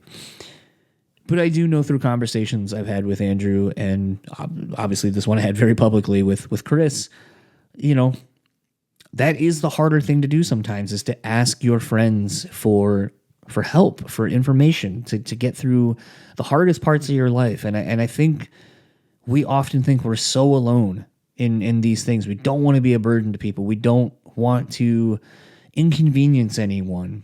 If you're looked at as a jovial person, well, then I don't want to disrupt that. I'm the happy-go-lucky guy. But sometimes I think we do need to look inward and try to figure out our own shit. And man, I gotta say, this last month has challenged so much of who I am, who I think I am, who I hope I am. And I just hope maybe in doing this for as long as I have that somebody picks something out of an episode that helps them, the way that even in a show like Tiger Belly, where you're probably not going to think you're going to find a valuable life lesson, but damn it, I did. That maybe you're going to hear this and there will be something there for you. And that's honestly one of the things I really enjoy about, the Late for Load-In podcast, is I feel like it's very similar to what I want out of a show, where I want there to be a little bit of humor and lightheartedness, but there's information that you can take, and it gets real to the core of people and makes you understand that we're not alone in this journey of life.